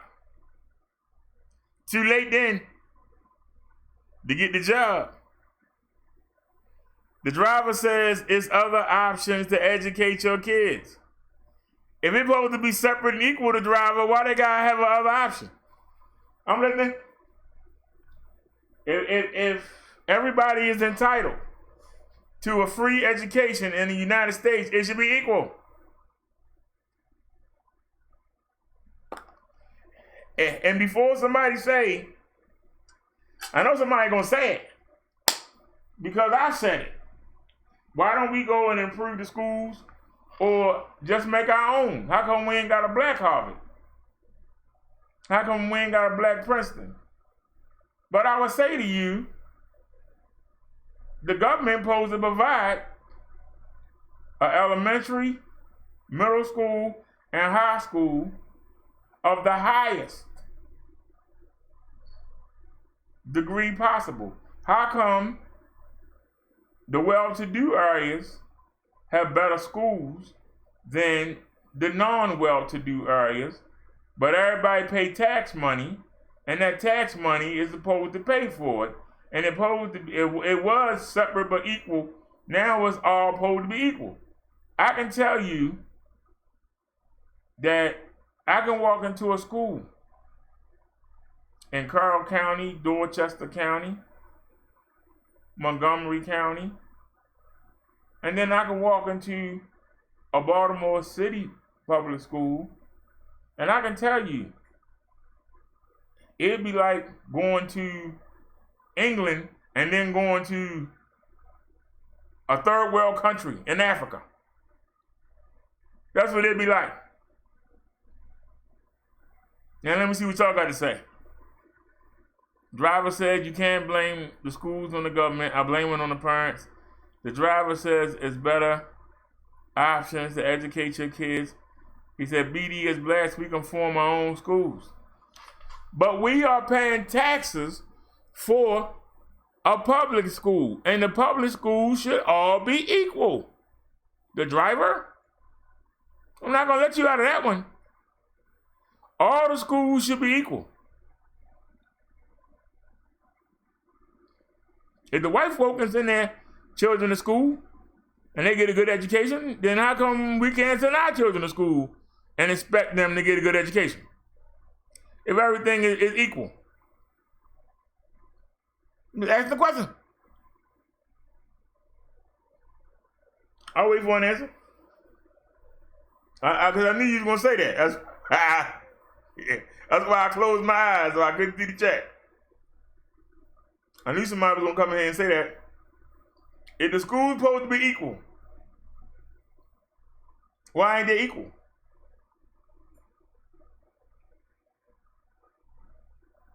If we paying taxes for equal schools, why ain't they equal?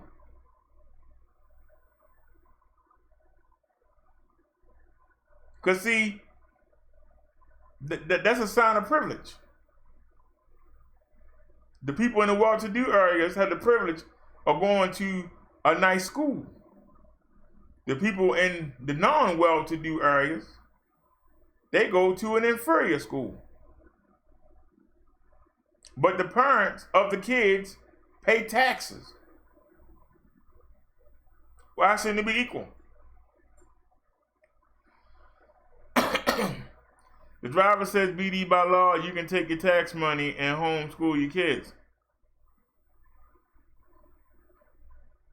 If both parents got to go out there and work, or you got so many single black females that got to go out there and work, how they gonna sit home and teach the kids, homeschool the kids? If they're going out there to work and they paying taxes, they should be able to trust their kids are going to get a good quality education with the tax money that they pay. Remember, the government works for us. So we paying the government. Why are we paying the government and getting crappy schools? You haven't answered that question. Don't dance around it. That's why we have every local city has a Department of Education.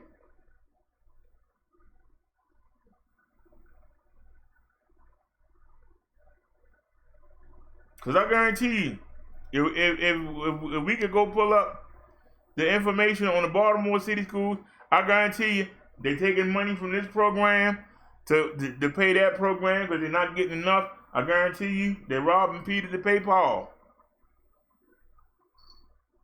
Probably on a shoestring budget. Don't nobody want to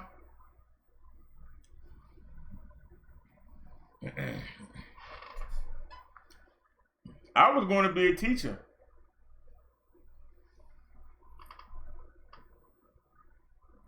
Even when I found out it didn't pay nothing. But when I went and I was an aide, man, I admire teachers. I really do. And I was a good one. But when I saw the BS they have to go through, how they gotta scrimp and scrape just to get textbooks, how they gotta fight to get a globe, they gotta fight to get chalk in the classroom, basic stuff, how they get overloaded with kids. And they try to figure out how they can put the desk in there because there's so many of them in one class that you can't even walk around. I understand. But the question is, if we pay taxes and the government run the schools, why do the teachers have to do so much of their own? Put their own into something that's funded by the public. Why it's not equal? The driver said that's the problem, single families. Stop single families. I'm against single families. So am I the driver. Remember that conversation we had the other day, a couple weeks ago? And until we can get women to let their fathers choose their husbands, single families ain't gonna stop. Because women like Candace Owens can't pick a good husband to save their life. So they're going to be single families until we can convince women to stop trying to be like a daggone man.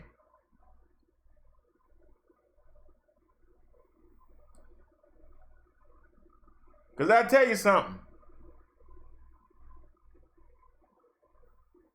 During the war, women went to work. When the war ended, the women were supposed to go back in the house.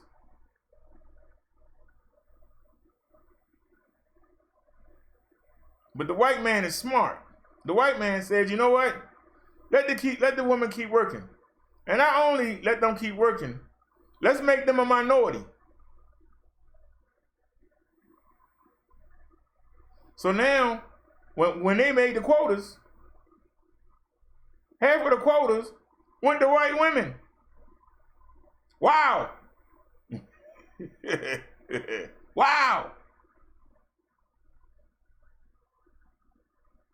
Remember I told y'all about that episode of Good Times? When James was promised the best job of his life. And he made the mistake of taking Florida down there with him.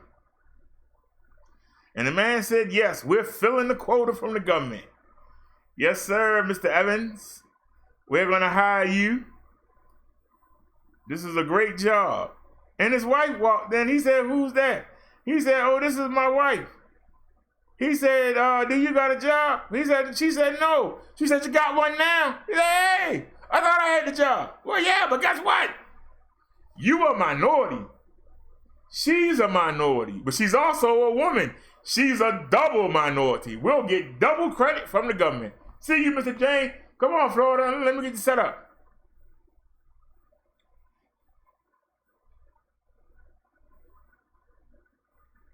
So if you can get a white woman that's educated better than the black woman, wait a minute, I get somebody that look like me, that's smart, and I get a credit from the government. Now, if I hire the Hispanic or the black, I'll get a double credit, but I'd rather have somebody that look like me working here instead of somebody that don't, so I'll take the one credit. So it's supposed to be to help minorities, but then they made white women a minority, which doesn't make any sense at all. I challenge somebody to come in here and say that, because we know for a fact that women outnumber men 3-1. And there's a reason for that, because in biblical days, women have always outnumbered the men. And there was a reason for that, because men could have many wives that they could afford. So you would have to have more women. Plus you had the Egyptians, when they got scared of the Hebrew population, they start killing off the men. Then they start killing off the firstborn when they heard that there was somebody coming to rescue them, and that it will be the firstborn son. They started killing the sons off. So what about the daughter? If you killing the sons, who the daughter's gonna marry? So they would have to have 4, 5, 6, 7, 8 to a man. That's why people talk about the Mormons. Where do you think they came from?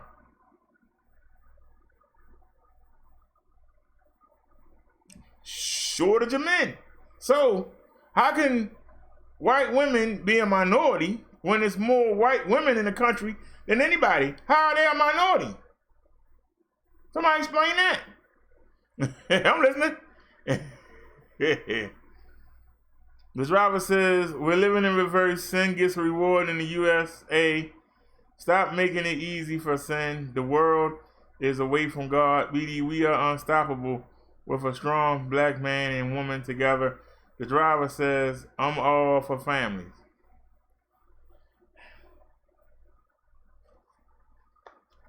The driver, I agree with you. But we got a media machine that got people thinking. They got our women thinking that they don't need a man.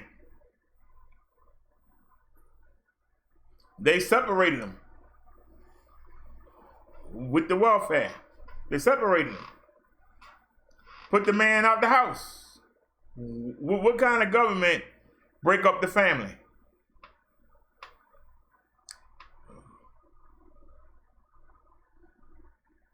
What kind of government break up the family? Now it's become a part of life. We got to change that.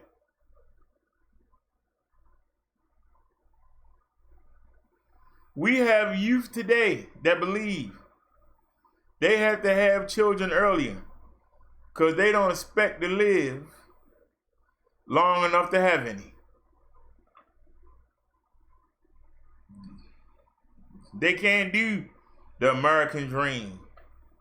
Get an education, get a good job,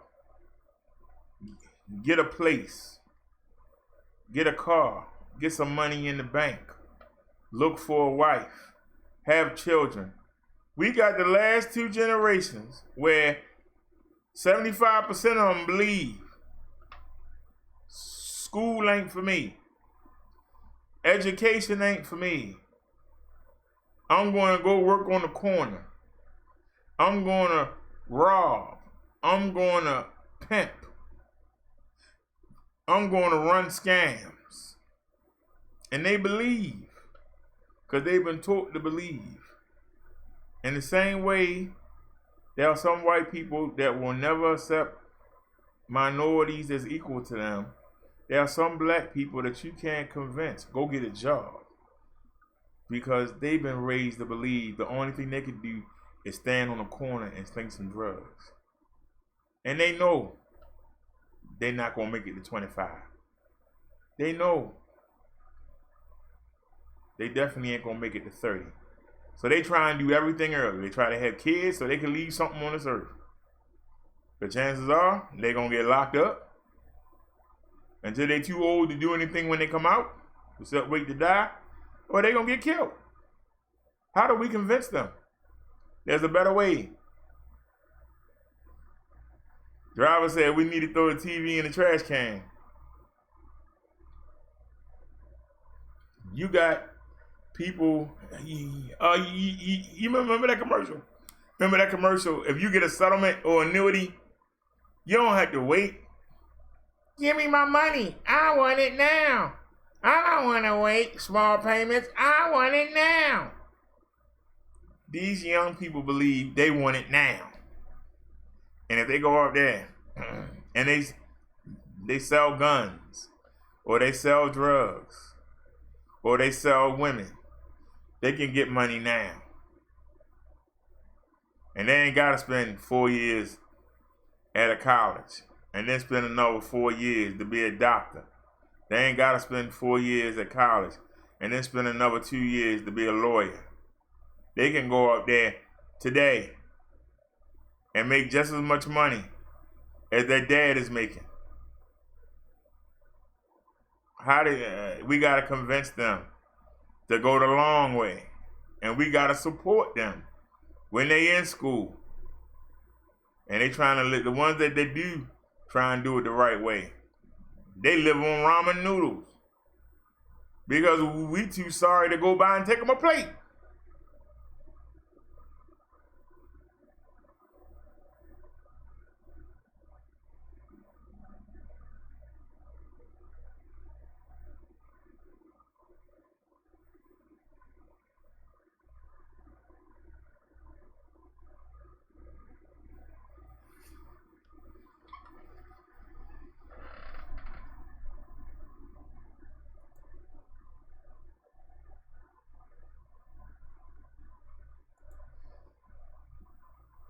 What does the Bible say about racism?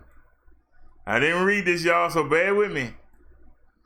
No one is born hating another person because of the color of his skin or his background or his religion. People must learn to hate, and if they can learn to hate, they can be taught to love. Nelson Mandela.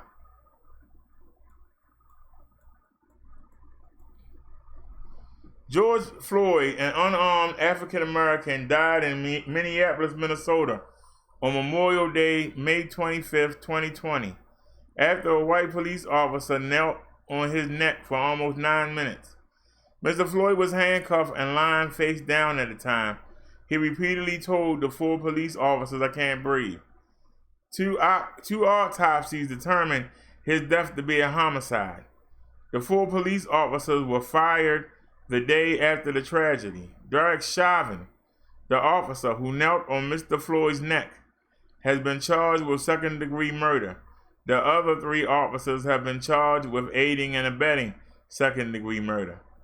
Demonstrations protesting against Mr. Floyd's death and racial injustice have been staged in more than 400 cities across America and around the world as well. George Floyd's death follows the killing of Ahmaud Arbery, a 25-year-old African-American man who was jogging near his home on February 23, 2020. He was running in Satilla Shores, a community near Brunswick, Georgia, when he was confronted by 2 armed men in a pickup truck. Arbery was shot and killed. Charges of racism have pervaded this tragedy from its inception. The 2 men who confronted Arbery are white. No arrests were made or charges filed until over 2 months after the shooting, when a video of the attack was made public. Many have asked if the same delay would have occurred if a white man had been the victim. The shooting highlights a unique anxiety that has long troubled countless runners, running while black. The deaths of George Floyd and Ahmaud Arbery add to the litany of names and places that have come to national attention due to racism, such as Trayvon Martin, Alton Sterling, Michael Brown, Philando Castillo, Walter Scott, and the Charleston church shooting. As such news happens with tragic regularity, what can a Christian do to fight racism? To that end, let's look at racism history in America, the role of slavery in the Bible, what the Bible says about racism, and our practical response as Christians to the problem of racism. So let's start right here. Anybody have any comments? What I read so far? Naya said no charges in the Breonna Taylor case months later. Well, I'm gonna tell y'all something that might surprise you. There's always been you gotta learn the difference between, I told you, bias and racism.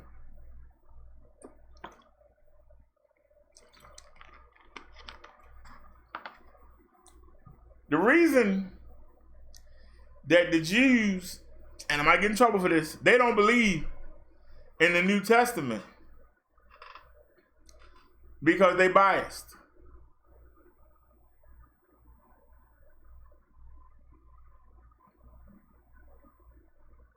When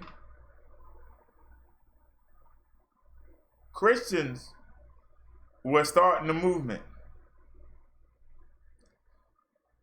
the Jewish people didn't want Gentiles to be let in. They thought that Gentiles were beneath them.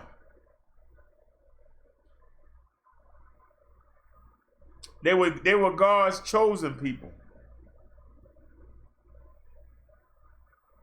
And so they believed that the pagans,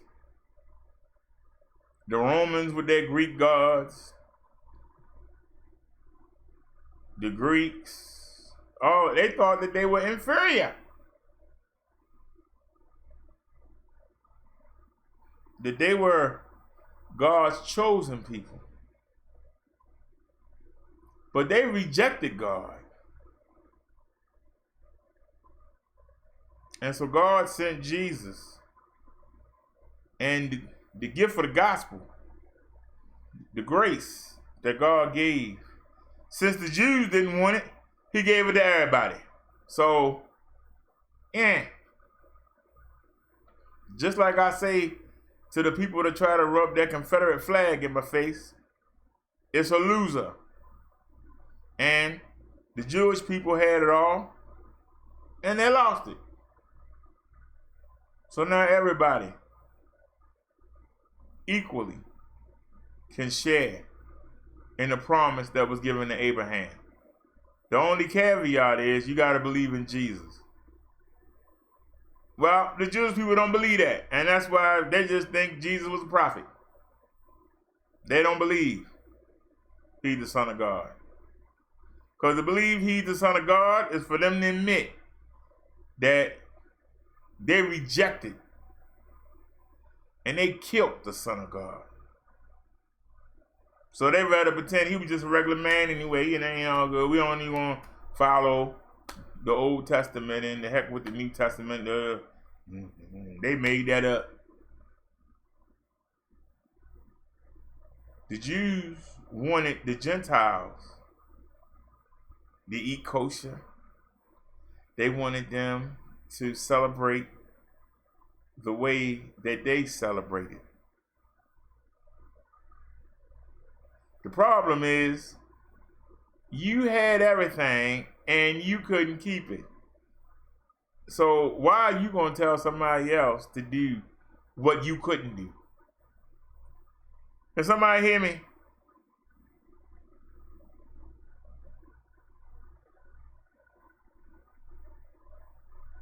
Can somebody help me out here?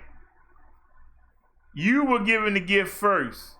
You were the chosen people. I still don't believe that that's the right Jews, but you messed up. You killed the Messiah. Before somebody say the Romans did it, they got the Romans to do it. Remember, Pontius Pilate didn't want to do it. They made him do it. So,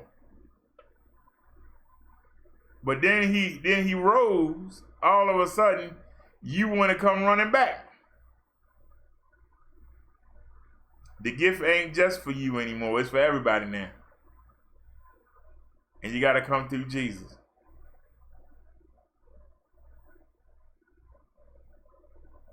Now you're not special no more.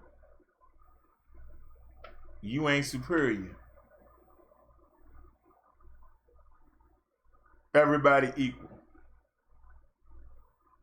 And that's why they keep to themselves. Because they think they're better than you.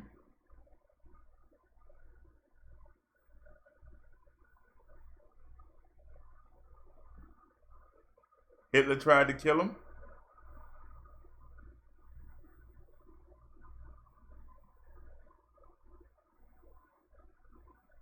Because they claiming to be the Jews in the Bible. And the Jews in the Bible killed Jesus. That's why Hitler wanted them off the earth.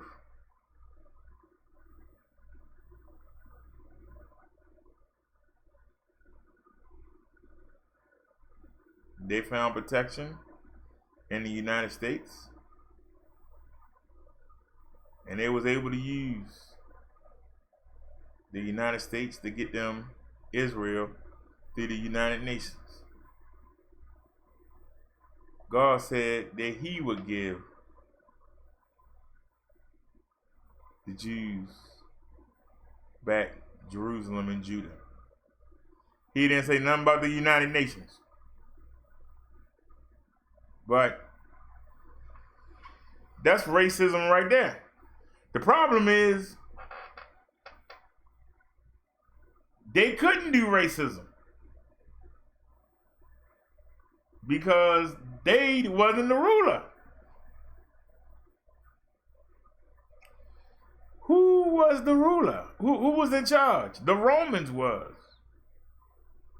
Now, they had power to trick the Romans into doing certain things for them, like kill Jesus, but they didn't have the power. So they didn't have the power to set up a system to tell the pagans, hey, you can't be no Christian. We the chosen people. When they killed the Messiah. But now everybody can get the gift of eternal life, not just the Jews. So to be honest with you, they not special. Like they think they are, we're the chosen people. No, you're not. You lost it. Everybody got the opportunity. So when Jesus recruited St. Paul and tried to get him to go around, Jewish people would say, he ain't real. He's a Roman. He's a Roman. He's not a real Jew. He don't have the power. He's not God's people. That's biased. So we had bias back then. We had bias back then that was biased. But they didn't have the power to do racism.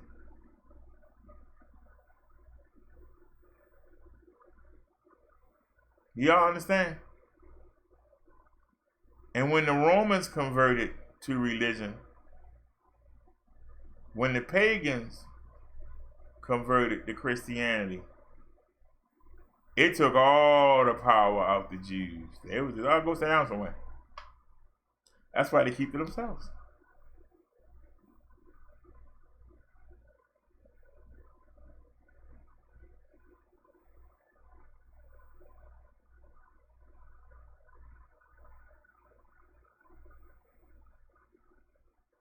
Moses was raised as an Egyptian in the household. He was second in line to the throne. Something came over him when he saw a soldier beating two Hebrews, and he killed the soldier, and he buried him. Well, somebody always sees something. And when he came out the next time, when he saw two Hebrews fighting, and he said, "Why, my brothers, why are you fighting each other?" They say, "You one of them. Are you going to kill us like you killed the soldier?" And so Moses fled. He fled before the Egyptian soldiers could get him.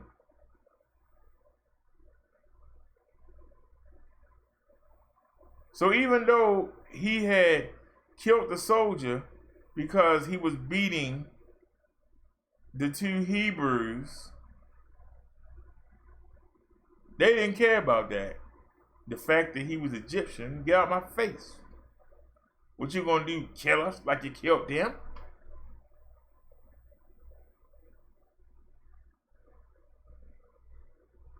They were showing bias. 40 years later, when he came back, well, why should we listen to him? That's why God had to give him the staff that could do tricks.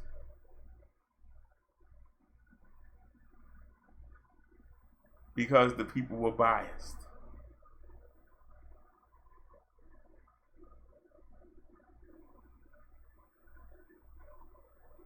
Why should we listen to him? The people were biased.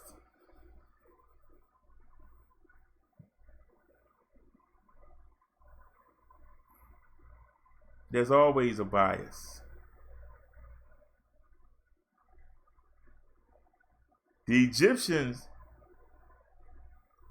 if Moses came back and lived among them, could be racist to Moses because they could set up a system to control everything he does, his every movement, what job he has, where he lives.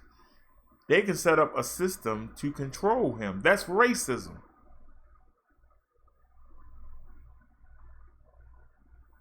All the Hebrews could do was be biased. Oh, you one of them, you ain't one of us. You grew up in that house, huh? But I'm one of y'all. I ain't trying to hit, man. You with them. Leave me alone. Get out of here. Why should we trust you? See, they don't have the power to stop Moses from doing what he want to do, but they can choose not to deal with him. They can call him names. They can make fun of him, but they can't do nothing to him. You know, other than kill him and then get executed themselves. The same way you got black people killing black people. But they can't do nothing to the system that's been in place for hundreds of years. Do y'all understand? But let's see what these people saying, because they haven't touched anything about the law yet. To that end, let's look at racist history in America, the role of slavery in the Bible, what the Bible says about racism, and our practical response as Christians to the problem of racism. All right, let's get it. Racism in America. In 2019, Pew Research Center reported that a majority of Americans say race relations in the United States are bad. And of those, about 7 in 10 say things are getting even worse. A generation after the 1954 Brown school desegregation decision, the civil rights. Hey, I mentioned that. I said Brown. What is it? Brown versus Dresey. I said the 50s. It was 1954.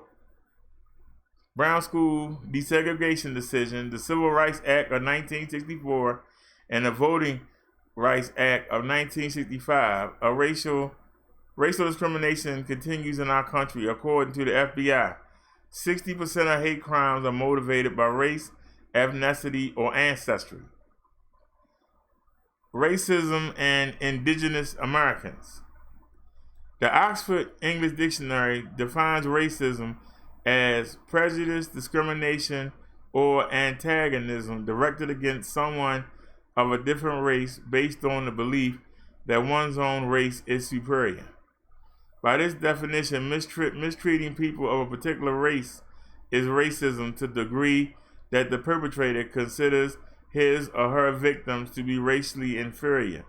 We find such attitudes on the parts of Anglos toward non-Anglos since Europeans first landed in the New World. Many European explorers characterized the indigenous peoples they encountered as heathen and considered their race and culture to be inferior by nature.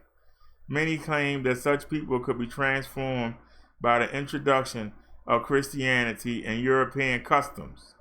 Oh, just like I said, the Jews wanted the heathens to do their customs, and they wouldn't do it.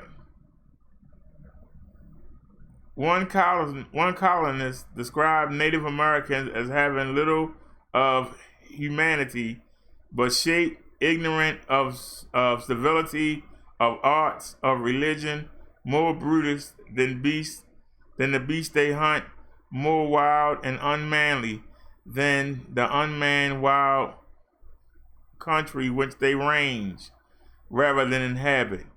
Captivated also to Satan's tyranny and foolish pieties, mad impieties, wicked idleness, boozy and blowdy wickedness. So this is how they make themselves feel better. Many who supported the enslavement of Africans likewise viewed them as inferior to the white people. An Anglican minister in Barbados claimed that Negroes were beasts and had no more souls than beasts. Africans were considered intellectually and morally inferior to whites. Some declared that they were descended from apes. Such horrific claims were used to justify the system of chattel slavery, the personal ownership of a slave, that enslaved millions of Africans. Many slaveholders convinced themselves that slaves, due to their supposedly inferior nature, were better off and better cared for in bondage than in freedom. This racist ideology led directly to America's original sin, the institution of slavery in the New World. The first group of African slaves, 4 men and women, arrived at Jamestown, Virginia in 1619. Planters quickly realized that enormous profits could be gained from importing enslaved laborers. Africans could be made to work much longer and harder in the field. Since they were so far from Africa, they could not easily escape and return home. In addition, African slaves came from a variety of nations and cultures and thus could not easily communicate with each other to organize resistance. Most slaves came from West Africa, where some tribal leaders were willing to capture and sell other Africans for profit. Slaves became especially important to the economy of the South, where the climate and topography were more suitable for tobacco and cotton plantations. By 1860, the United States was divided into slave and free slave states. That year, census takers counted 3,950,540 slaves in America. While the Declaration of Independence claimed that all men are created equal, the U.S. Constitution determined that enslaved persons will be counted as 3/5 of all other persons for purpose of government representation and taxation. The Constitution permitted importing slaves until 1808 with a tax of $10 per slave, and it required those living in free states to return escaped slaves to their owners. Slavery was legal in America until 1865 and the adoption of the 13th Amendment.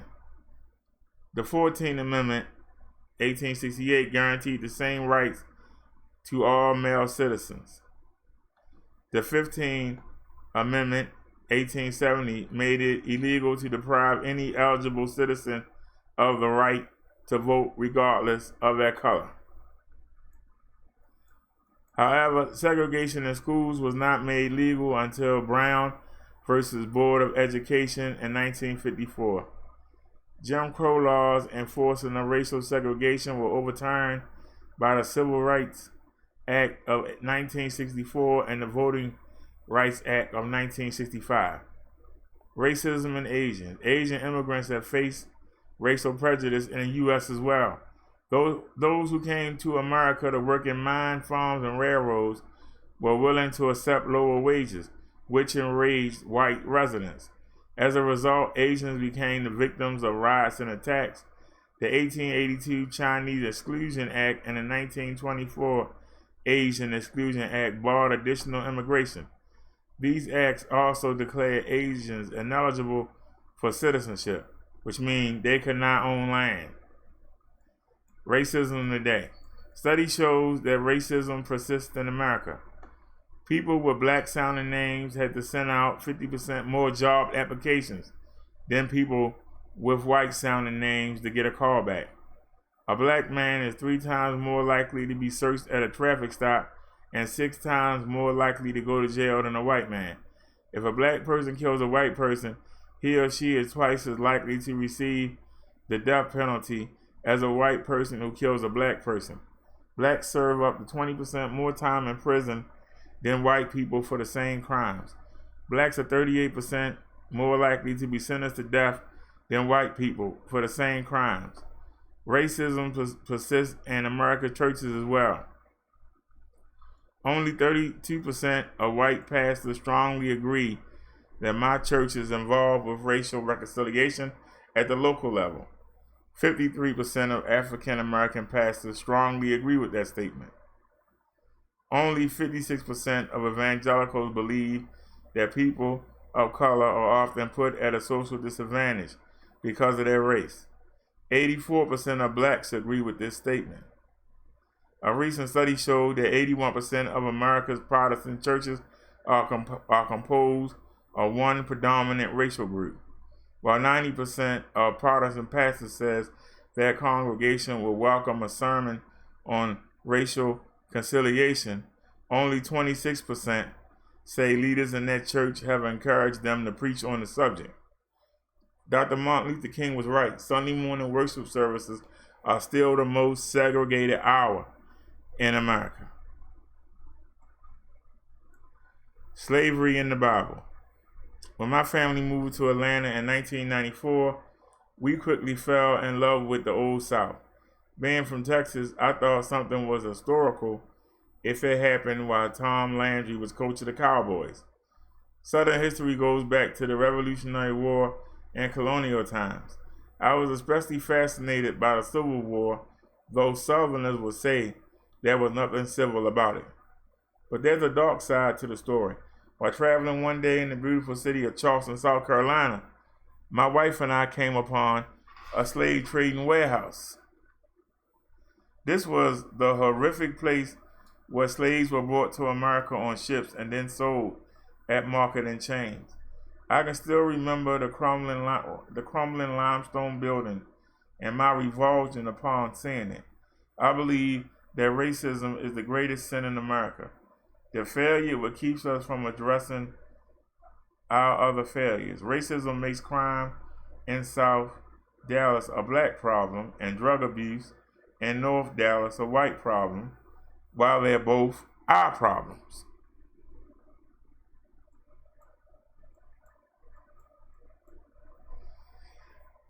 Given our tragic history with racism, thinking about the subject of slavery in the Bible is a bit repugnant for most of us. However, since many say the Bible was wrong on this issue, we must discuss this painful subject briefly. Slavery in the Old Testament. It is an unfortunate fact that slavery was an accepted part of life in the ancient world. No early society or literature questioned its existence or necessity. People in the Old Testament times became slaves in a variety of ways. They were born to enslaved parents, purchased as slaves, or sold themselves to pay a debt. Breaking into a home was punished by enslavement, and prisoners of war were commonly enslaved. The children of Israel enslaved the Canaanites they conquered in the Promised Land. Slaves in Israel were considered property to be bought and sold. However, they were granted protection against murder, permanent injury, or undue physical labor. Hebrew household slaves were included at religious meals. Such privileges and protections were extremely rare in the ancient world. But why did the Old Testament not condemn this practice? In many ways it did. There were several ways a Hebrew slave could be freed. A process called manumission. An individual could be purchased and set free. A slave permanently injured by his master was to be set free. Hebrews were to be held as slaves for no longer than 6 years. The Jubilee year, which occurred every 49 years, was to free all Israelite slaves. But we still ask, why did the Old Testament sanction this practice at all? Its rules minimized this evil, protected slaves from physical harm, and provided for their eventual freedom. But the New Testament gives us God's complete word on the subject. Slavery in the New Testament. In the Old Testament era, people were enslaved primarily through war. But in the 1st century AD, the procreation of slaves swelled their numbers enormously. And many people actually sold themselves into slavery to improve their lives. Owning and using people as slaves was so common in the Roman Empire that not a single Roman writer condemn the practice. But this acceptance of slavery will begin to change with the growth and influence of Christianity. Slavery in the Roman era was dramatically different from the despicable practice in American history. If you walk through any first century Roman city, you would not be able to tell most slaves from free people. Slaves performed manual labor, but they were also doctors, nurses, household managers, and intellectuals. They managed finances in cities. They were often given excellent education at the expense of their owners, with the result that philosophers and tutors were typically slaves. Even more amazing to us, it was common for people to sell themselves into slavery to secure such privileges. A person who wanted to be a Roman citizen could sell himself to a citizen and then purchase his freedom. For many people, slavery was more a process than a condition. While there is no doubt that many slaves were abused physically, sexually, and socially, many were part of the more privileged strata of society. The total dependence of the Roman economy upon the labor of slaves made it impossible for the ancient world to conceive of abolishing this institution. If an economist were to propose that we refuse all goods and services imported from outside America, we'd be equally surprised. As a result, no New Testament writer attempted to end slavery itself, as this was not possible in that time. But several other facts should be noted as well.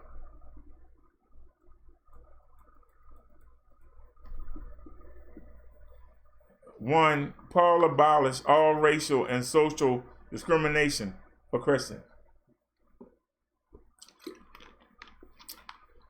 In Jesus Christ, you are all sons of God through faith. For as many of you were baptized into Christ have put on Christ. There is neither Jew nor Greek. There is neither slave nor free. There is no male and female. For you all are one in Christ Jesus. Every believer is our sister or brother. None in the Christian family ought to be viewed as slaves. 2. Free Christians view slaves as their equal. Paul appeared to Philemon to see his slave, Onesimus, no longer as a bondservant, but more than a bondservant, as a beloved brother. Clement, a friend of Paul, wrote in his letter to the Corinthians, "We know many among ourselves who have given themselves up to bonds in order that they might ransom others. Many too have surrendered themselves to slavery, that with the price which they received for themselves, they might provide food for others."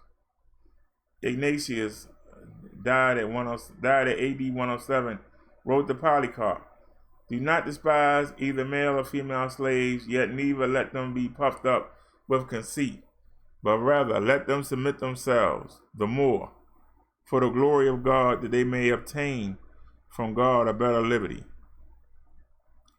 3. The New Testament church gave those who were enslaved a family and a home. This is one reason why so many of the earliest believers were slaves. Pastors and church leaders came from the ranks of both slaves and free. Christians made no distinction between the two, for their Father welcomed all as his children. 4. Not a single New Testament leader owned slaves, even though many had the resources to purchase them. Their example inspired William Wilberforce and the countless other Christians to do all they could to abolish slavery, and we thank God that they were successful. Racism in the Bible. The Bible clearly condemns all forms of racism and views every person as equally valuable. Let's look at what God's word says about our subject, then we'll consider some common questions people ask about the scriptures and racism. 6 theological facts. We are all created by God. The human story begins in Genesis 1, where God created man in his own image. In the image of God, he created him, male and female. He created them. Every person is created intentionally by God in his own divine image. Thus, every person is sacred and equally valuable. Every form of racism, by definition, is to be rejected. 2. We are all descended from the same parents. Every human being is descended from Adam and Eve. As a result, the man called his wife named Eve because she was the mother of all living. As scripture notes, the Lord made from one man every nation of mankind to live on all the faces of the earth. Because of the flood, all of humanity can trace our ancestry to Noah as well. Every person is equally valuable to God. As noted earlier, Paul stated boldly, there is neither Jew nor Greek, there is neither slave nor free, there is no male and female, for you are all one in Christ Jesus. Galatians 3:28. This is at a time when many Jews considered Greeks to be unclean and inferior. Oh, I said that. Oh, yeah. This comes at a time when many Jews considered Greeks to be unclean and inferior. Some claim that God made Gentiles so there would be no firewood in hell. Many refuse to even look upon a Gentile in public. I told you the Jews were biased against the Greeks. I'll read that again. As noted, Paul stated boldly, there is neither no Jew nor Greek, there is neither slave nor free, there is no male and female, for you are all one in Jesus Christ.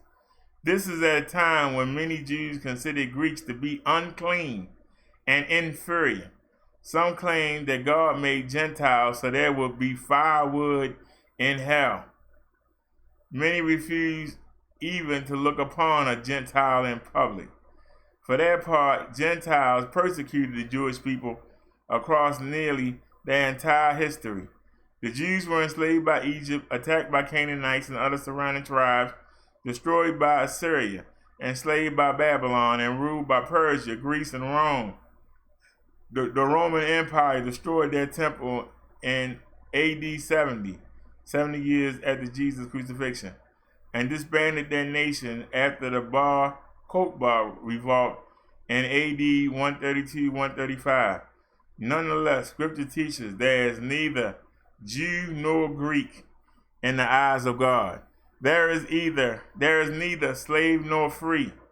Was a revolutionary claim, as we have seen. Slavery was endemic in the first century world. Many viewed slaves, especially those who came from foreign lands, as inferior to Romans. There is no male and female was a radical statement as well. Romans considered women to be possessions of men. A female belonged to her father until she belonged to her husband. Women were either wives or concubines with free rights of their own.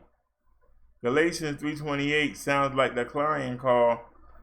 Every form of racism known to Paul's day was invalid and sinful. The God who made us loves us all. Paul repeated his assertion to the Colossians, there is not Greek and Jew, circumcised and uncircumcised, barbarian, Scythian, slave, free, but Christ is all and in all. Colossians 3:11. To summarize, God shows no partiality. Acts 10:30. 4. Each person is equally welcome to salvation in Christ. God loves all sinners and wants to come to faith in his Son. God shows his love for us in that while we were still sinners, Christ died for us. Romans 5:8. Our Lord is patient toward you, not wishing that you should perish, but that all should reach repentance. 2 Peter. As Paul noted, God desires all people to be saved and to come to the knowledge of the truth. 1 Timothy 2:4. That's why the apostle could testify, I am not ashamed of the gospel, for it is the power of God for salvation to everyone who believes, to the Jew first and also to the Greek. Romans 1:16. Our Father's saving love is available to all. There is no distinction between Jew and Greek, for the same Lord is Lord of all, bestowing his riches on all who call on him. Romans 10:12. His grace is universal. For God so loved the world that he gave his only Son, that whoever believes in him should not perish, but have eternal life. When we trust in Christ, we become one people. He himself is our peace, who has made us both one and has broken down in his flesh the dividing wall of hostility. Ephesians 2:14. As a result, in one spirit, we were all baptized into one body, Jews or Greeks, slaves or free, and all were made to drink of one spirit. 1 Corinthians 12:13. Jesus is the propitiation for sins, and not for ours only, but also for the sins of the whole world. 1 John 2:2. Peter told his fellow Jewish Christians that God made no distinction between Gentile Christians and us, having cleansed their hearts by faith. Acts 15:9.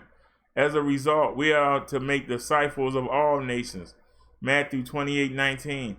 Nations translates ethnos, meaning people groups. We get ethnicity from this word. Every person of every ethnicity is to be brought to Christ through the ministry of the church. Hold on a sec. Nations translate ethnos, meaning people groups. We get ethnicity from this word. Every person born of every ethnicity is to be brought to Christ through the ministry of the church. 5. All people will be equally valuable in paradise. John was given this vision of heaven. After I looked, and behold, a great multitude that no one could number, from every nation, from all tribes and peoples and languages, standing before the throne and before the Lamb, clothed in white robes, with palm branches in their hands.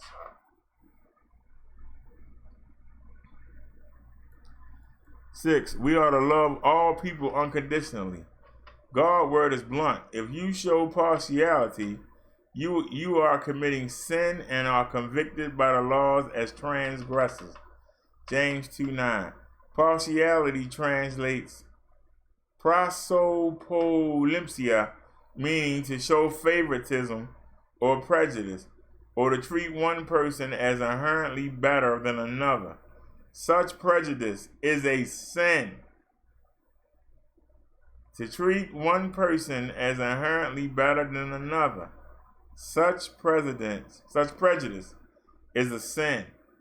God told his people, you shall treat the stranger who sojourns with you as the native among you, and you shall love him as you love yourself, for you were strangers in the land of Egypt. Leviticus 19:34. Jesus taught us, whatever you wish that others would do to you, do also to them. For this is the law and the prophets. Matthew 7:12.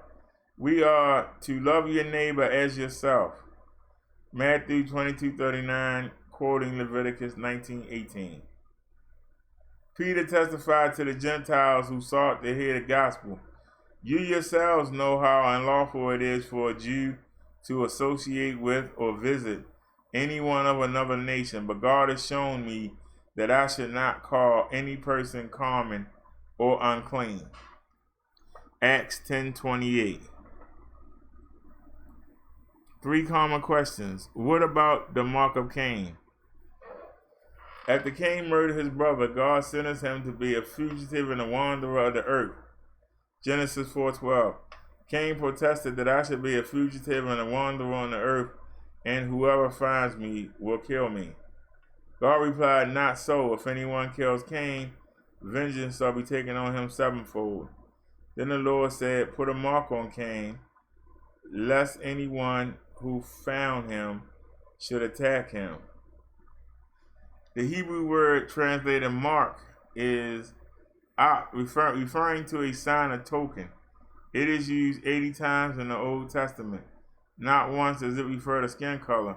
Nonetheless, some have identified this mark with being black. Since Cain was cursed for a sin against his brother, it was claimed that those whose skin was black were his descendants and were cursed by God. This claim was used to justify the enslavement of Africans. This line of reasoning is completely wrong. As noted, the mark of Cain had nothing to do with his skin color. In addition, Cain's family line probably died in the flood.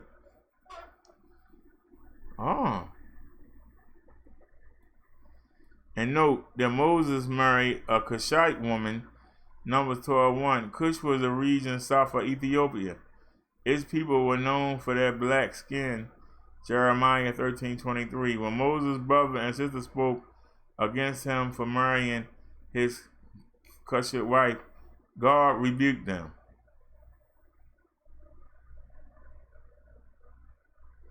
Clearly, the mark of Cain has nothing to do with black people. What about the curse of Ham? Ham was one of Noah's 3 sons. Ham had 4 sons: Cush, Egypt, Put, and Canaan. Genesis 10:16. Ham is considered the father of black people since some of his descendants settled in Africa. According to tradition, Cush settled in Ethiopia south of Egypt, also known as Mizraim. Settled in the land of Egypt, Put settled in Liberia. Canaan settled above Africa and east of the Mediterranean Sea. The Bible tells us that after the flood, Noah became drunk. Then Ham, the father of Canaan, saw the nakedness of his father and told his 2 brothers outside.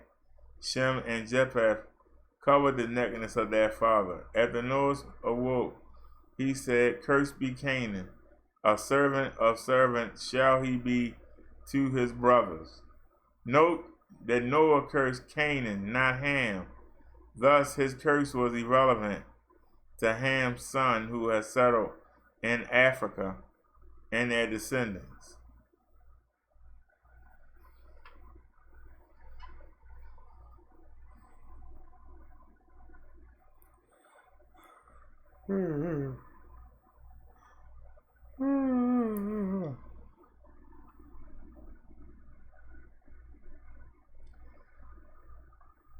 Also, no. Oh, wait a minute. Went too far.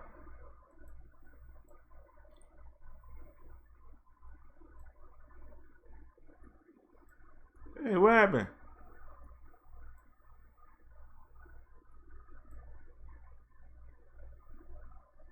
Sorry about that, y'all.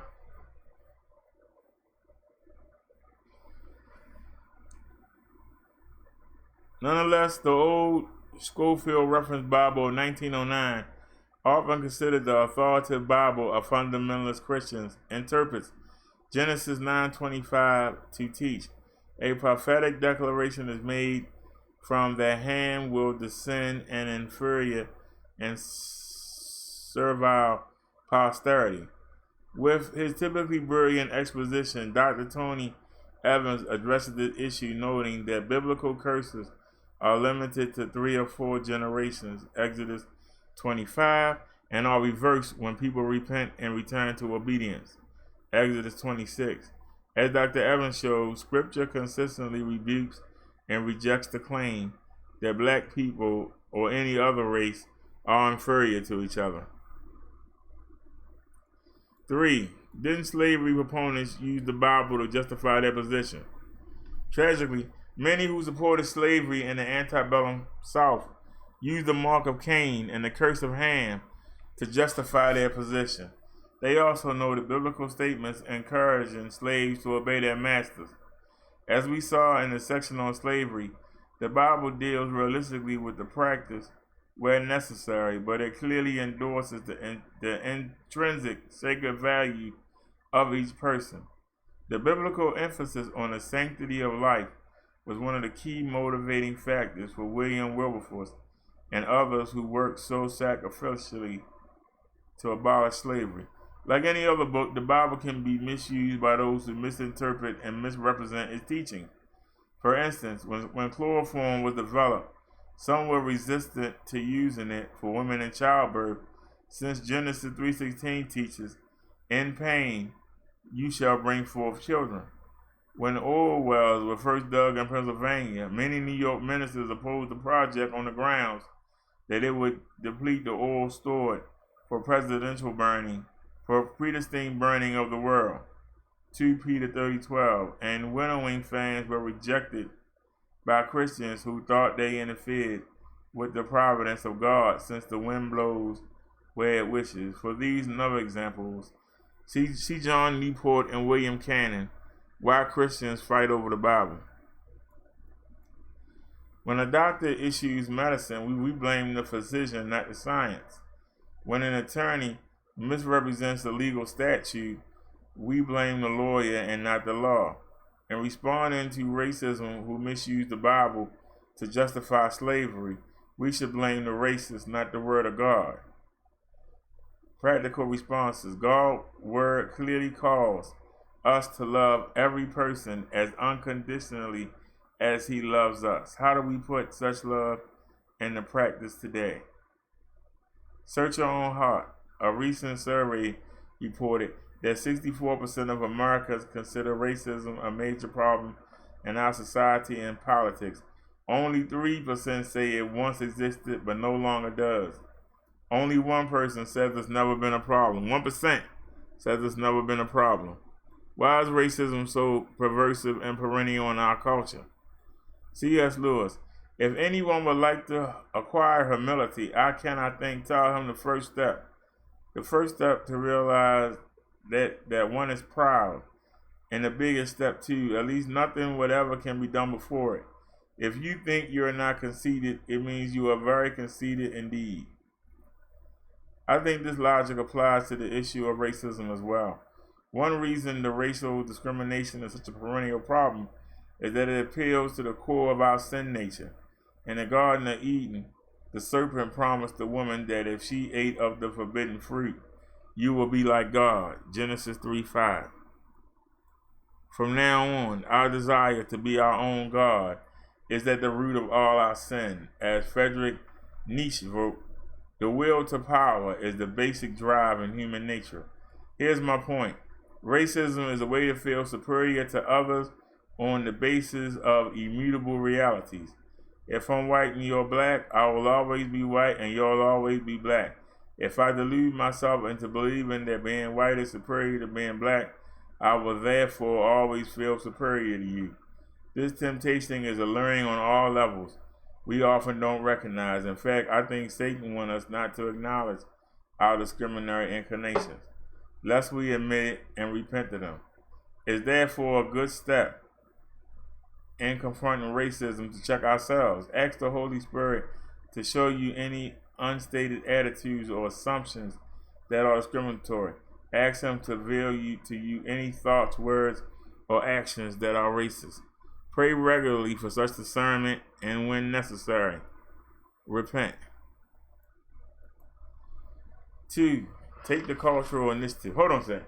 I've been reading for a long time. Anybody still here? Hold on. Now it says she's spinning. Let's pull the OBS. Come on, phone. What are you doing, man?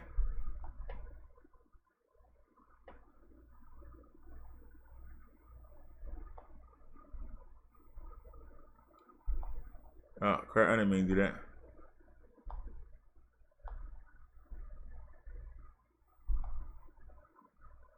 Hey.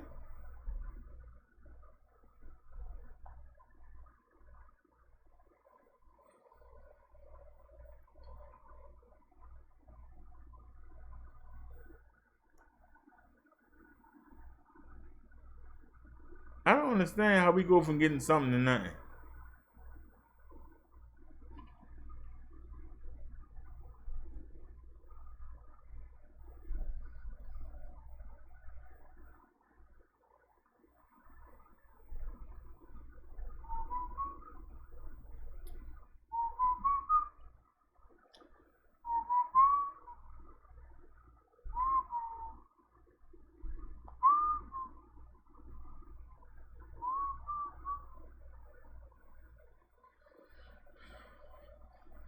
All right, y'all. I don't know why we not stabilizing.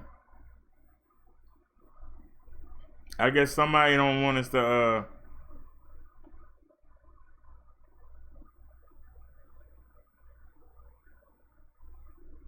I done tried everything. Let me